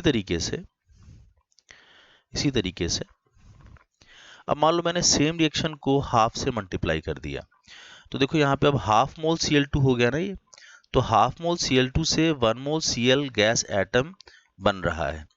तो अब इस रिएक्शन के लिए जो एंथैल्पी उसे क्या कहेंगे आप, तो कहोगे कि जो डिसोसिएशन एंथैल्पी होती है, इसमें जो एनर्जी रिलीज होगी, सॉरी कंज्यूम होगी, वो हाफ रह जाएगी। यानी जो 1 मोल के लिए एंथैल्पी ऑफ डिसोसिएशन थी उसका जस्ट हाफ हो जाएगी, ठीक, डिसोसिएशन का हाफ। अच्छा ये देखो, तो बॉन्ड एंथैल्पी डिफाइन करते हो 1 मोल बॉन्ड के लिए, तो ये तो हाफ मोल बॉन्ड हो गया ना, तो बॉन्ड एंथैल्पी का भी हाफ हो जाएगा। यानी इस रिएक्शन की जो एंथैल्पी है वो डिसोसिएशन एंथैल्पी का हाफ होगी, बॉन्ड एंथैल्पी का हाफ होगी, एटोमाइजेशन ऑफ Cl2 एंथैल्पी का भी हाफ होगी।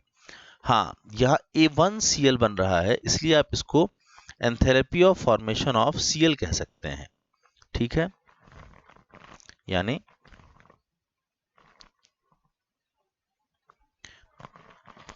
ये वाला जो पार्ट है इसको आप enthalpy of formation of Cl gas कह सकते हैं, जबकि यहाँ पे आपने उसको 2 टाइम्स मल्टीप्लाई करके किया था, क्योंकि यहाँ पे 2Cl बन रहा था और यहाँ पे 1Cl बन रहा था, ठीक है। इसके बाद देखिए, जैसे इसमें है कि 1 mole sodium solid changes to 1 mole sodium gas. तो ये जो प्रोसेस है ये सब्लिमेशन प्रोसेस है, इसे कहते हैं सब्लिमेशन। तो इस रिएक्शन की जो एंथैल्पी होगी उसको हम लोग एंथैल्पी ऑफ सब्लिमेशन कहेंगे।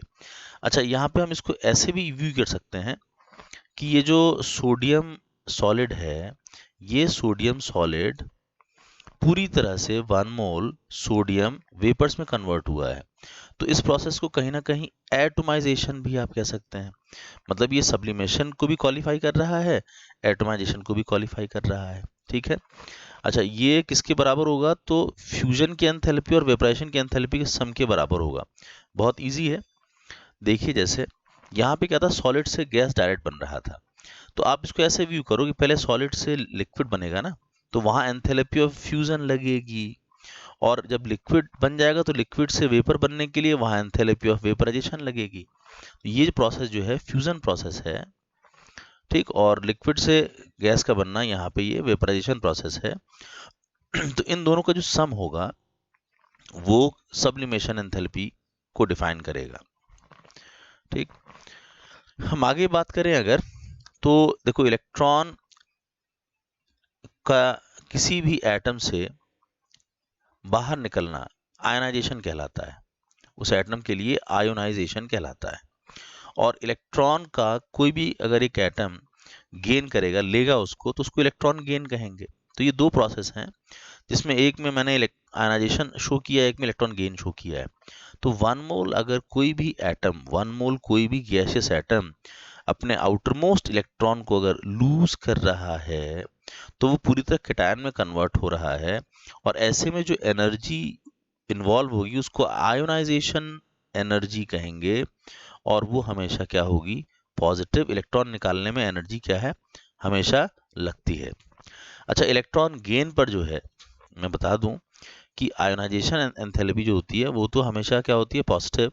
लेकिन जो इलेक्ट्रॉन गेन एंथैल्पी होती है, इलेक्ट्रॉन गेन एंथैल्पी, वो पॉजिटिव हो सकती है और नेगेटिव भी हो सकती है। कुछ एटम्स के लिए पॉजिटिव होती है, कुछ के लिए नेगेटिव होती है। ये आप पीरियोडिक प्रॉपर्टीज में पढ़ते हैं।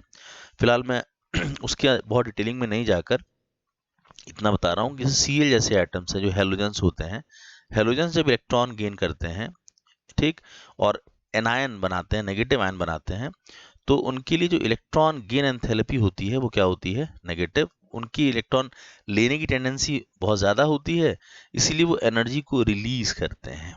ठीक है। और इसको हम लोग इलेक्ट्रॉन एफिनिटी भी कह सकते हैं, इलेक्ट्रॉन एफिनिटी। हालांकि जब आप इनऑर्गेनिक पीरियोडिक प्रॉपर्टीज पढ़ते हैं तो उसमें ये कहते हैं कि ये जो इलेक्ट्रॉन गेन एंथैल्पी की वैल्यू है उसका साइन चेंज कर देने से एफिनिटी मिल जाती है। ठीक, दोनों का मैग्नीट्यूड सेम होगा, बस फर्क इतना है कि इलेक्ट्रॉन गेन एंथैल्पी अगर एनर्जी रिलीज होती हुई है तो एफिनिटी को हम पॉजिटिव कह देते हैं कि भी इलेक्ट्रॉन लेने की टेंडेंसी है उसमें। Cl में इलेक्ट्रॉन लेने की टेंडेंसी है, Cl में यहाँ पे इलेक्ट्रॉन लेने की टेंडेंसी पॉजिटिव है, तभी तो इलेक्ट्रॉन गेन एंथैल्पी उसकी क्या है? नेगेटिव है।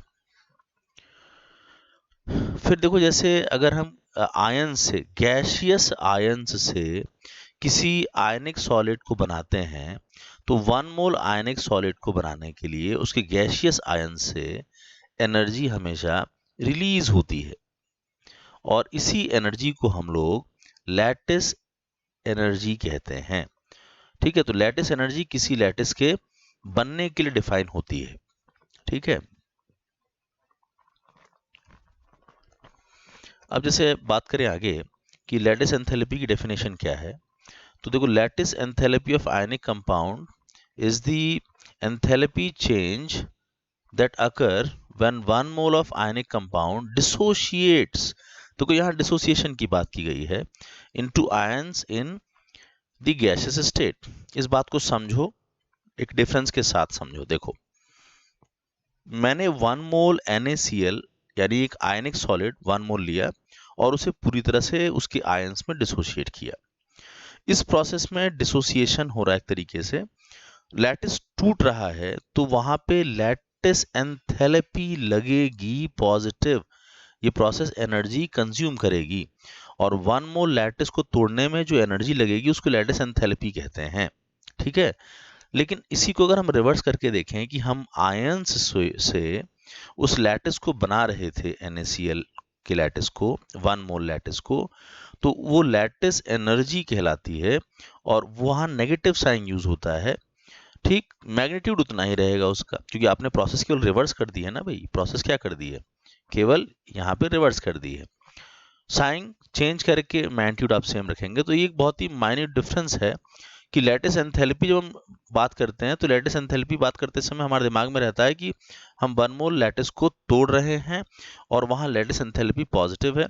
लैटिस एनर्जी की जब हम बात करते हैं, जैसे जब हम बॉर्न हाइबर्ट साइकिल पढ़ते हैं तो वहाँ पे हम मेनली लैटिस एनर्जी के रेस्पेक्ट में बात करते हैं और वो नेगेटिव लेते हैं, ठीक है। और जनरली लैटिस एंथैल्पी का मतलब निकलता है कि आप उसको लैटिस को तोड़ने में जो एनर्जी दे रहे हैं वो कितनी पॉजिटिव है। जितनी ज़्यादा पॉजिटिव वैल्यू होगी वो लैटिस उतना मजबूत होगा, उसको तोड़ना उतना ही मुश्किल होगा।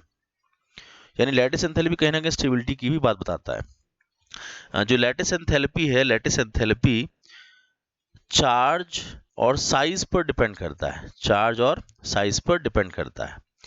कैसे करता है उसको समझने की कोशिश करते हैं। देखिए भाई, यहाँ पे NaCl जो बना है उसमें दो चीजें हैं ना, पॉजिटिव आयन और क्या है, नेगेटिव आयन।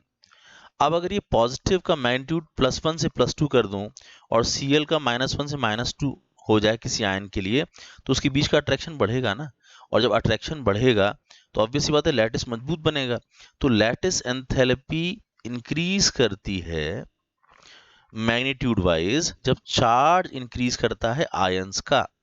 इसी तरह जब छोटे आयंस बनते हैं, जब छोटे आयंस होते हैं, जितना छोटा आयन होगा वो लैटिस में आसानी से पैक होगा और जितनी आसानी से पैक होगा उसकी लैटिस एंथैल्पी क्या होगी, उतनी ज्यादा होगी, लैटिस मजबूत होगा, लैटिस इंक्रीज करेगा लैटिस एंथैल्पी।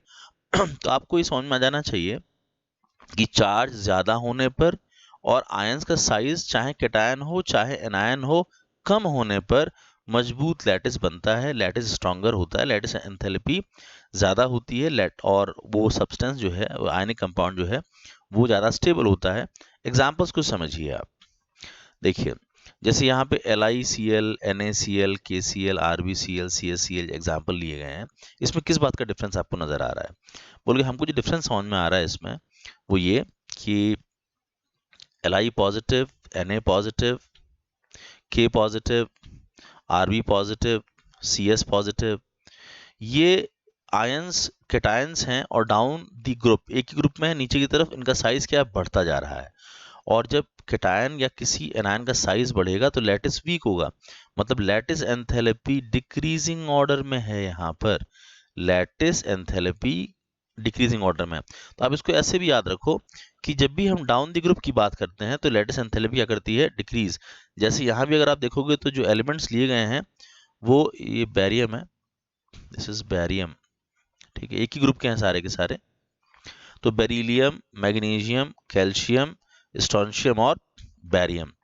तो डाउन दी ग्रुप अभी आपने पढ़ा कि जैसे जैसे हम नीचे आते हैं down the group, size of cation या एनायन जो भी होगा, यहाँ पे कैटायन वेरी कर रहा है तो वो इंक्रीज कर रहा है, इसीलिए इसीलिए लैटिस एंथैल्पी डिक्रीज करती जाएगी, लैटिस एंथैल्पी, ठीक। और जैसे एग्जांपल देखते हैं, जैसे मान लो अगर यहाँ पर NaF होता, NaCl, NaBr, NaI होता, तो आप यहाँ क्या कहते, बोलोगे यहाँ पे fluoride, chloride, bromide, iodide, anions का साइज बढ़ रहा है, इंक्रीज कर रहा है डाउन द ग्रुप, इसीलिए लैटिस एंथैल्पी डिक्रीज कर रही है, ऐसा हम यहाँ भी कहते, ठीक। अच्छा, जब चार्ज भी आपको वेरी करता हुआ दिखाई दे रहा हो और साइज, जैसा देखो यहाँ पे क्या है, क्लोराइड तो सेम है, चलो मान लिया Cl-, Cl-, लेकिन यहाँ पर Na पॉजिटिव है, Mg2 पॉजिटिव है, Al3 पॉजिटिव है, इसमें आप क्या सोचोगे? तो यहाँ पे साइज भी सोच सकते हो, चार्ज भी सोच सकते हो, लेकिन याद रखना ऐसे कंडीशंस में जहाँ आपको चार्ज और साइज वेरिएशन दोनों समझ में आ रहा है, वहाँ आप बेहतर है कि साइज को इग्नोर कर देना, आप चार्ज को प्रेफर करना, आंसर जल्दी आ जाएगा, आप उलझोगे नहीं, ठीक। अब चार्ज इंक्रीज करने का सीधा मतलब है लैटिस एंथैल्पी इंक्रीज करेगी, लैटिस एंथैल्पी इंक्रीज करेगी। और एग्जांपल देखो, जैसे अब इसमें NaCl की लैटिस एंथैल्पी को इन्होंने U डिफाइन किया मान लो, और आपसे पूछा है MgO की लैटिस एंथैल्पी के बारे में बताओ, तो डिफरेंस नोटिस करो। बोल के यहाँ पे Na पॉजिटिव है और Cl नेगेटिव है, और Mg2 पॉजिटिव है और ऑक्साइड जो है 2 नेगेटिव है। तो यहाँ हमको चार्ज में वेरिएशन समझ में आ रहा है। चार्ज का वेरिएशन का क्या लेना देना है, ये इक्वेशन बताती है।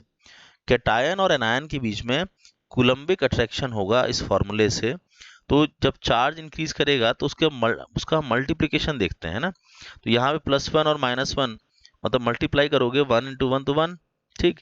अच्छा मान लो यहाँ पे +2 -2, तो यहाँ पे उनका मैग्नीट्यूड 2 × 2 मल्टीप्लाई करो तो 4। इसका मतलब चार्ज दोनों डबल किया जब आपने, अट्रैक्शन 4 टाइम्स हो गया भाई, कोलम्बिक अट्रैक्शन। इसीलिए इसकी जो लैटिस एंथैल्पी है इससे ऑलमोस्ट अप्रोक्सीमेटली 4 टाइम्स है, हम ऐसा कहेंगे। लेकिन ऐसा कहते वक्त हमने अप्रोक्सीमेशन लिया है, हमने यहाँ पे साइज फैक्टर को इग्नोर किया है, ठीक। यहाँ ऐसा क्वेश्चन पूछा भी जाता है कॉम्पिटिशन्स में, तो यहाँ पे हम साइज फैक्टर को इग्नोर करके चार्ज फैक्टर पे आंसर देते हैं, ठीक।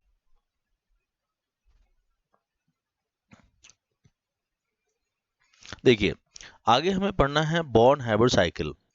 क्या है ये बॉर्न हाइब्रिड साइकिल, इसको समझिए।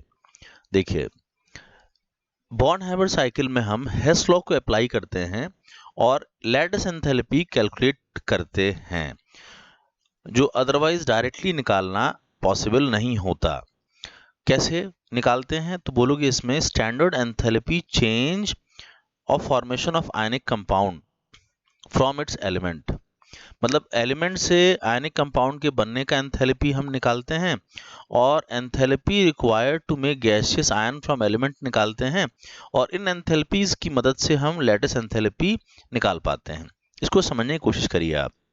जैसे मैं NaCl बना रहा हूं उसके एलिमेंट्स से, तो जब भी किसी के एलिमेंट से आप कोई सब्सटेंस बनाते हो, अब जैसे यहाँ आयनिक कंपाउंड बना रहे हो, तो इस प्रोसेस की एंथैल्पी को आप क्या कहेंगे, बोलोगे ये enthalpy of formation of NaCl कहलाएगी। तो ये enthalpy of formation of NaCl हो गई। मतलब जो यहाँ पे जिक्र किया गया है, यहाँ पे जो बताया गया है कि standard enthalpy change of formation of ionic compound from element, ठीक। अच्छा आगे देखो, इसमें अगर मैंने ये आयंस लिए होते, गैसियस आयंस लिए होते, और मैं इससे NaCl बनाता जैसा कि यहाँ दिखाया गया है ब्लू लाइन से, तो ये जो प्रोसेस है ये लैटिस बनने के लिए लैटिस एंथैल्पी डिफाइन होगा। अगर एलिमेंट से डायरेक्ट बना रहे हो NaCl को, आयनिक कंपाउंड को, तो वहां एंथैल्पी ऑफ फॉर्मेशन आपने कहा उस प्रोसेस के लिए। जब आप आयन से बना रहे हो तो उसके प्रोसेस के लिए आपने लैटिस एंथैल्पी डिफाइन किया। क्या इसको आप व्यू अगर करो स्टेटमेंट के हिसाब से, तो स्टेटमेंट में कहा गया है कि हमको अगर enthalpy required to make gaseous ion from element भी मिल जाए तो बात बन जाएगी। मतलब ये जो एलिमेंट्स हैं इनसे इस गैसियस आयन बनने की तरफ आप जरा सोचो। देखो जैसे आपने सोडियम सॉलिड को सोडियम गैस में कन्वर्ट होता हुआ दिखाया, और हाफ मोल Cl2 को तोड़ के आपने Cl एटम बना लिया। ये जो दो प्रोसेस आपने देखी, इसमें जो एंथैल्पी लगेगी, ये एंथैल्पी ऑफ सब्लिमेशन या एटोमाइजेशन भी कही जा सकती है, मैंने पीछे भी समझाया। 1 मोल Na सॉलिड 1 मोल Na वेपर में कन्वर्ट हो गया। अच्छा यहाँ पे हाफ मोल Cl2 डिसोशिएट हो रहा है, तो एंथैल्पी ऑफ डिसोसिएशन जो होता है Cl2 का, उसका हाफ ले लेंगे आप, तो ये प्रोसेस लगी। अच्छा इसके बाद फर्दर हमने क्या किया, सोडियम को आयोनाइज किया Na पॉजिटिव में, तो यहाँ एंथैल्पी लगेगी आयनाइजेशन एंथैल्पी, और Cl ने इलेक्ट्रॉन गेन किया तो इलेक्ट्रॉन गेन एंथैल्पी यहाँ रिलीज होगी। तो अब आपको यहाँ पे समझ में आना चाहिए कि ये तो एक साइकिल तैयार हो गई है ना। इसमें यही कहा गया है कि NaCl के उसके एलिमेंट से बनने की एंथैल्पी, यानी ये वाली एंथैल्पी मालूम चल जाए हमें, और उसके बाद इन एलिमेंट से आयंस के बनने की एंथैल्पीज मालूम चल जाए, तो फिर हम लैटिस एंथैल्पी कैलकुलेट कर सकते हैं, ठीक। अब यहाँ पे हम हेस लॉ कैसे अप्लाई करने वाले हैं उसको समझा रहा हूँ, ध्यान से देखो। जैसे मान लो हेस लॉ ये कहता है कि आप A से B पे गए, B से आप C पे गए, C से आप D स्टेट पे गए।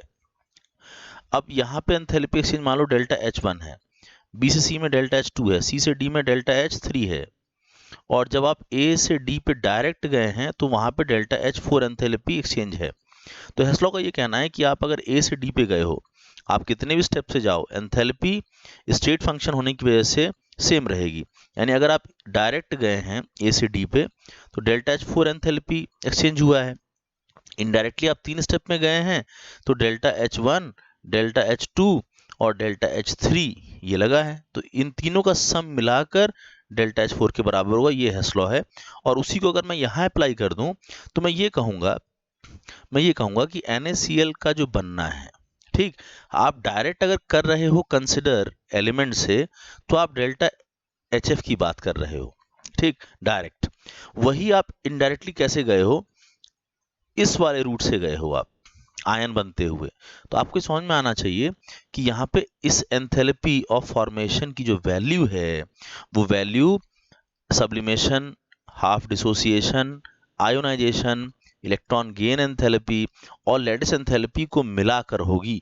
यानी हेस लॉ अप्लाई करने पर हमें ये पॉइंट समझ में आना चाहिए कि जो डेल्टा एच एफ फॉर्मेशन था डायरेक्ट एक स्टेप में, वो एक्चुअली आपने इनडायरेक्टली सब्लिमेशन, फिर डिसोसिएशन कराया, आयनाइजेशन कराया, इलेक्ट्रॉन गेन कराया और प्लस लैटिस बनाया, लैटिस एंथैल्पी, तब जाकर ये इक्वेशन फ्रेम होगी। तो ये इक्वेशन कैसे मिली है, हेस लॉ से मिली है।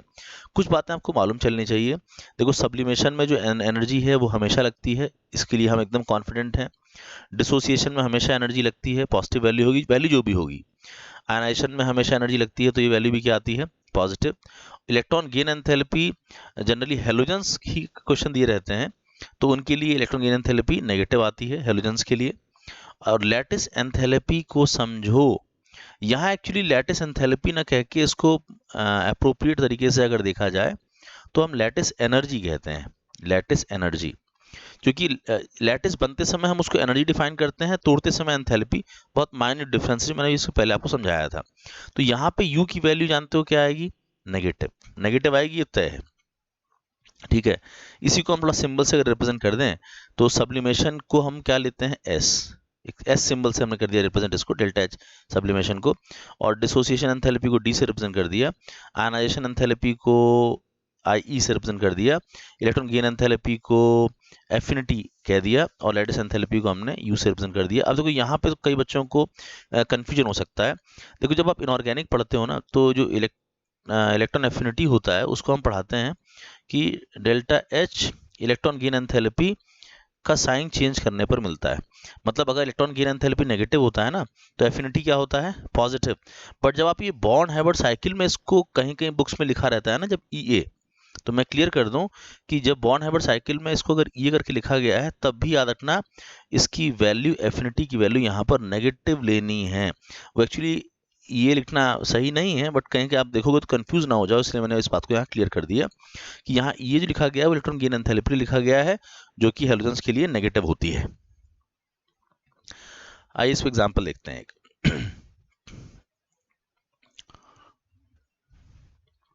देखिए, हमें एक डेटा दिया हुआ है, हमें कुछ बातों को डेटा दिया, डेटा जरा समझो क्या दिया है हमें। ये देखो, NaCl का ये फॉर्मेशन एंथैल्पी का डेटा दिया हुआ है, ठीक है। यहाँ पे सब्लिमेशन का डेटा दिया हुआ है, एस से रिप्रेजेंट किया गया है।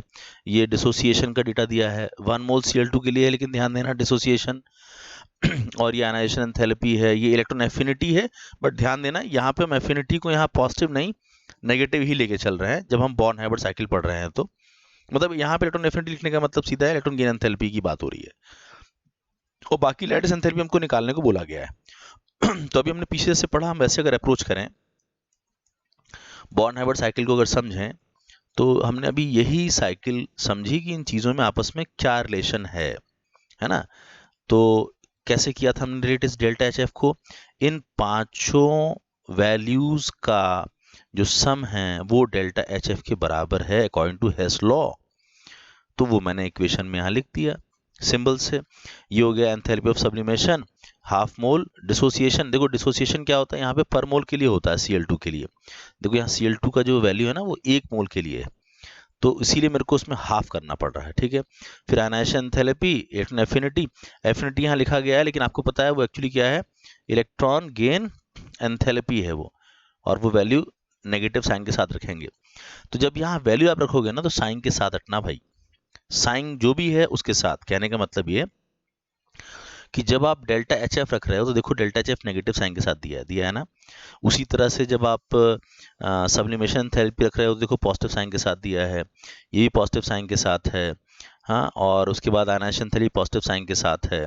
इलेक्ट्रॉन एफिनिटी जो लिखा गया है एक्चुअली वो इलेक्ट्रॉन गेन एंथैल्पी है, वो नेगेटिव साइन के साथ है। जब आप सॉल्व करेंगे तो ये वैल्यू यहाँ पर क्या आ जाएगी, नेगेटिव साइन के साथ आ जाएगी। यूनिट वही है, किलोजूल पर मोल, ठीक है। एक और क्वेश्चन देखते हैं। यहाँ पे हमको सीजियम क्लोराइड के लिए बॉर्न हाइब्रिड साइकिल की मदद से, मतलब इस डेटा की मदद से लैटिस एंथैल्पी निकालने को बोला गया है। तुरंत दिमाग में पिक्चर बननी चाहिए, क्या पिक्चर, कि भाई हमने सीजियम क्लोराइड का पहले फॉर्मेशन किया एलिमेंट से और उसके एंथैल्पी को हमने नाम दिया डेल्टा एच एफ। ठीक, फिर हमने उसके आयंस को बनाते हुए सीजियम क्लोराइड को अप्रोच किया, और आप ये प्रोसेस जानते हैं कि उसमें क्या करते हैं हम, है ना। तो जैसे हमने NaCl में पढ़ा था ना, तो यानी कि सब्लिमेशन एंथैल्पी। अच्छा यहाँ देखो मैंने डिसोसिएशन नहीं यूज़ किया, मैंने यहाँ पे फॉर्मेशन कहा है। क्यों? मैं पहले डिस्कस कर चुका हूँ, इस प्रोसेस की एंथैल्पी को आप Cl2 के रेस्पेक्ट में डिसोसिएशन कहोगे, लेकिन Cl के रेस्पेक्ट में आप फॉर्मेशन कह सकते हो ना भाई। और ये हाफ मोल Cl2 का टूटना यानी 1 मोल Cl का बनना, इसीलिए अगर मैं यहाँ पे डेल्टा HF लिखूं तो समझ में आना चाहिए कि Cl के लिए लिखा गया है। तो ये जो डेल्टा HF लिखा गया है ना यहाँ पे इस प्रोसेस में, ये actually half into delta H dissociation ही है। लिखने का बस यहाँ पे तरीका बदल दिया गया है कि एंथैल्पी फॉर्मेशन ऑफ Cl यहाँ पे कहना चाहा गया है। ठीक है, और फिर ये अनायशन एंथैल्पी और ये electron gain enthalpy, lattice enthalpy relation आपको पता है कैसे रिलेट करना है। Enthalpy of formation of caesium chloride, sublimation में एनर्जी लगी, हाफ मोल डिसोसिएशन, ये हाफ मोल डिसोसिएशन ही यहाँ पे enthalpy of formation of Cl है। इस बात को समझ लो। देखो यहाँ पे जो enthalpy of formation of Cl लिखा गया ना, घबराना मत कि भाई यहाँ पे ये क्या दे दिया, ये एक्चुअली Cl2 के डिसोसिएशन का हाफ है। ठीक है, और अनायशन enthalpy, affinity, electron gain enthalpy रखना है, और लेटिस एंथैल्पी इस तरीके से मिल जाएगी, वैल्यू साइन के साथ होनी चाहिए। देखो एंथैल्पी फॉर्मेशन जो वैल्यू दी गई है वो माइनस साइन के साथ दी गई है यहाँ पे, और सब्लिमेशन एंथैल्पी प्लस साइन के साथ, डिसोसिएशन एंथैल्पी जो दी है वो नहीं दी है एक्चुअली, उन्होंने फॉर्मेशन टर्म में दिया है। तो ये वैल्यू को हम हाफ नहीं करेंगे इस बार, इस वैल्यू को हम एज इट इज ले लेंगे, क्योंकि एंथैल्पी ऑफ फॉर्मेशन यहाँ पे Cl के लिए वो already half of dissociation of Cl2 है, इसलिए अनायशन एंथैल्पी की वैल्यू और ये इलेक्ट्रॉन गेन एंथैल्पी की वैल्यू नेगेटिव साइन के साथ लेना है, और U आ जाएगा। तो यहाँ पे ये U यानी लैटिस एंथैल्पी सॉल्व हो गई। ठीक है, एक और एग्जांपल देख लेते हैं। जैसे यहाँ सोडियम ऑक्साइड लैटिस मैं बना रहा हूँ उसके सोडियम और ऑक्सीजन एलिमेंट्स से, ठीक, और मैं वही फिर से लैटिस बना रहा हूँ लेकिन आयंस से, आयंस से। अब आपके दिमाग पिक्चर बन जानी चाहिए कि सर क्या कह रहे हैं, कि यहाँ से जो एंथैल्पी जो रिलेटेड है वो एंथैल्पी फॉर्मेशन है, और यहाँ से जो एंथैल्पी रिलेटेड है वो है लैटिस एंथैल्पी। और बॉन्ड हाइब्रिड साइकिल कैसे बनेगी इसकी, तो अब आयंस की तरफ आते हैं। देखो यहाँ सोचना बस इतना सा ध्यान देना कि दो जो सोडियम है इसमें, वो दो, क्योंकि हमको दो की जरूरत है ना भाई, Na2O बनाएंगे तो फिर यहाँ पे दो सोडियम चाहिए, तो मैंने यहाँ दो ले रखा है। तो 2 सोडियम सॉलिड 2 सोडियम गैस में कन्वर्ट हुआ, और हाफ मोल O2 एक ऑक्सीजन एटम में कन्वर्ट हुआ। कितनी एंथैल्पी रिलीज हो यहाँ पे रिलेटेड होगी, बोलोगे एंथैल्पी ऑफ सब्लिमेशन तो 1 मोल के लिए होता है ना, तो यहाँ पे 2 मल्टीप्लाई मैंने इसीलिए कर दिया क्योंकि यहाँ पे 2 इन्वॉल्व है। ये बात समझ लेना ठीक से, एंथैल्पी ऑफ सब्लिमेशन क्या था, पर मोल के लिए, बट क्योंकि यहाँ 2 मोल इन्वॉल्व है इसलिए 2 से मल्टीप्लाई करना पड़ा। ठीक है, यहाँ तो खैर हाफ मोल O2 इन्वॉल्व है तो dissociation of O2 into half करके ले लेंगे। आगे हमने क्या किया है इसमें, हमने 2 सोडियम को आयनाइज किया है। आयनाइजेशन एंथैल्पी को हमको 2 टाइम्स लेना पड़ेगा, क्योंकि एंथैल्पी तो पर मोल डिफाइन थी ना सोडियम के लिए, तो इसीलिए हमको यहाँ पे 2 टाइम्स लेना पड़ा 2 सोडियम के लिए। और यहाँ पे ओवरऑल इलेक्ट्रॉन गेन एंथैल्पी हो जाएगी। ऑक्सीजन से O2 माइनस बनने के लिए है, इसका ध्यान देना है आपको। ठीक है, यही गलती हो सकती है कुछ लोगों से कि जो इलेक्ट्रॉन गेन एंथैल्पी है वो ऑक्सीजन से O2 माइनस बनने के लिए है। ठीक, अब रिलेशन क्या आएगा, देखो जो डेल्टा HF है वो enthalpy of sublimation into 2, half into dissociation of O2, 2 into ionisation enthalpy of sodium, electron gain enthalpy कौन सी प्रोसेस के लिए, O से O2 माइनस के लिए, और फिर लैटिस एंथैल्पी कैलकुलेशन आप कर लेंगे। ठीक, और सिंबल से अगर रिप्रेजेंट करें तो सब्लिमेशन का यहाँ डबल कर देंगे, डिसोसिएशन का हाफ, आयनाइजेशन यहाँ 2 बार लेना पड़ा 2 मोल के लिए, एफिनिटी यानी इलेक्ट्रॉन गेन एंथैल्पी, और फिर जो भी वैल्यूज दी होंगी आप सॉल्व कर सकते हैं। ठीक, यहाँ मैं एक बात समझा देना चाहता हूँ कि देखो ऑक्सीजन एटम जब पहली बार इलेक्ट्रॉन लिया होगा तो O माइनस बना होगा। तो इस प्रोसेस में जो इलेक्ट्रॉन गेन इसने किया होगा, मान लो वो इलेक्ट्रॉन एफिनिटी के फॉर्म में मैं उसको पहले स्टेप के लिए कह रहा हूँ। इलेक्ट्रॉन एफिनिटी 1, पहला इलेक्ट्रॉन गेन किया, फिर एक और गेन किया, तो इस प्रोसेस के लिए मैंने कहा इलेक्ट्रॉन एफिनिटी 2। ठीक है, तो इन दो प्रोसेस की जो ओवरऑल एंथैल्पी है उसका सम, जो डेल्टा इलेक्ट्रॉन गेन एंथैल्पी आप लेने वाले हैं, वो उन दोनों का सम हो जाएगा, पहले स्टेप के लिए साथ में दूसरे स्टेप के लिए। तो क्वेश्चन में हो सकता है आपकी इंडिविजुअली आपको इस स्टेप का एंथैल्पी दिया हो, गेन एंथैल्पी इस स्टेप का दिया हो, तो आपको तो O से O2 माइनस चाहिए ना, तो आप उन दोनों को ऐड करेंगे तो गेन एंथैल्पी यहाँ पे आएगी। एक बात मैं और बता दूं कि देखो पहले स्टेप में O से O माइनस में ये वैल्यू नेगेटिव आएगी, लेकिन जब O माइनस बन चुका है ना, तो जब कोई आयन बन चुका होता है नेगेटिव आयन और वो इलेक्ट्रॉन गेन करता है, तो वो वैल्यू डेफिनेटली पॉजिटिव आती है रिपल्शन की वजह से। O माइनस और इलेक्ट्रॉन रिपल्शन की वजह से सेकंड वाली वैल्यू क्या आती है, पॉजिटिव। अब बाकी आपको क्वेश्चन में ये दोनों वैल्यू दी होंगी, आप उन दोनों को सम करके इलेक्ट्रॉन गेन एंथैल्पी लेंगे और उसको ही यहाँ पर रखेंगे। ठीक है, वही चीज मैंने यहाँ समझाई है इस वाले इक्वेशन में कि एंथैल्पी पहले स्टेप की दूसरे स्टेप की जोड़ के नेट एंथैल्पी मिलेगी। एक क्वेश्चन हम तुरंत करते हैं इस पे। अभी ये हमने बॉर्न हाइब्रिड साइकिल पढ़ा, किसके लिए पढ़ा, सोडियम ऑक्साइड के लिए। और उनका आपस में रिलेशन भी ड्रॉ किया था, ये अभी मैंने डिस्कस किया। अच्छा, मान लो मुझे ये डेटा दिया हुआ है, इस डेटा को यूज करो, यहाँ रखो। चलो देखो यहाँ पे तुमको क्या चाहिए, 2 इंटू सब्लिमेशन। देखो ये वैल्यू दी गई है, सोडियम की सब्लिमेशन कितनी दी गई है, 100 प्लस में है, रख दोगे ना 2 इंटू करके। हाफ डिसोसिएशन ऑफ O2, तो देखो यहाँ पे दिया है O2 का डिसोसिएशन, इसका हाफ करके रख लोगे। ठीक है, और फिर आयनाइजेशन एंथैल्पी ऑफ सोडियम, उसको 2 का डबल करके लेना है, तो वो कहाँ दिया हुआ है, वो ये रहा 496, ये ठीक है। और फिर एफिनिटी यहाँ पे गलती मत करना, ये जो एफिनिटी है वो O से O2 माइनस के लिए है। देखो यहाँ तुम्हें क्या दिया है, ये O से O माइनस की वैल्यू है और ये O माइनस से O2 माइनस की है। मैंने अभी समझाया था ना कि O से पहले क्या बनेगा, O माइनस, फिर क्या बनेगा, O2 माइनस। तो अब यहाँ पे अगर वो माइनस 143 है और यहाँ पे प्लस 744 है, तो आपको उन दोनों को सम करके लेना है। तो यहाँ पे उन दोनों का सम करके लेना है और इस तरीके से लैटिस एंथैल्पी आप निकाल सकते हैं। तो मैंने वैल्यूज पुट कर दी। ठीक है, इस पे ध्यान देना कि मैंने उन दोनों प्रोसेस का सम करके लिया है। अब ये वैल्यू नेगेटिव में तो उसको नेगेटिव में लिया है। ठीक है, ये वैल्यू, और ये वैल्यू पॉजिटिव है तो पॉजिटिव लिया है। तो इस तरीके से आप सॉल्व कर लेंगे और ये आपको आंसर मिल जाएगा। ठीक है।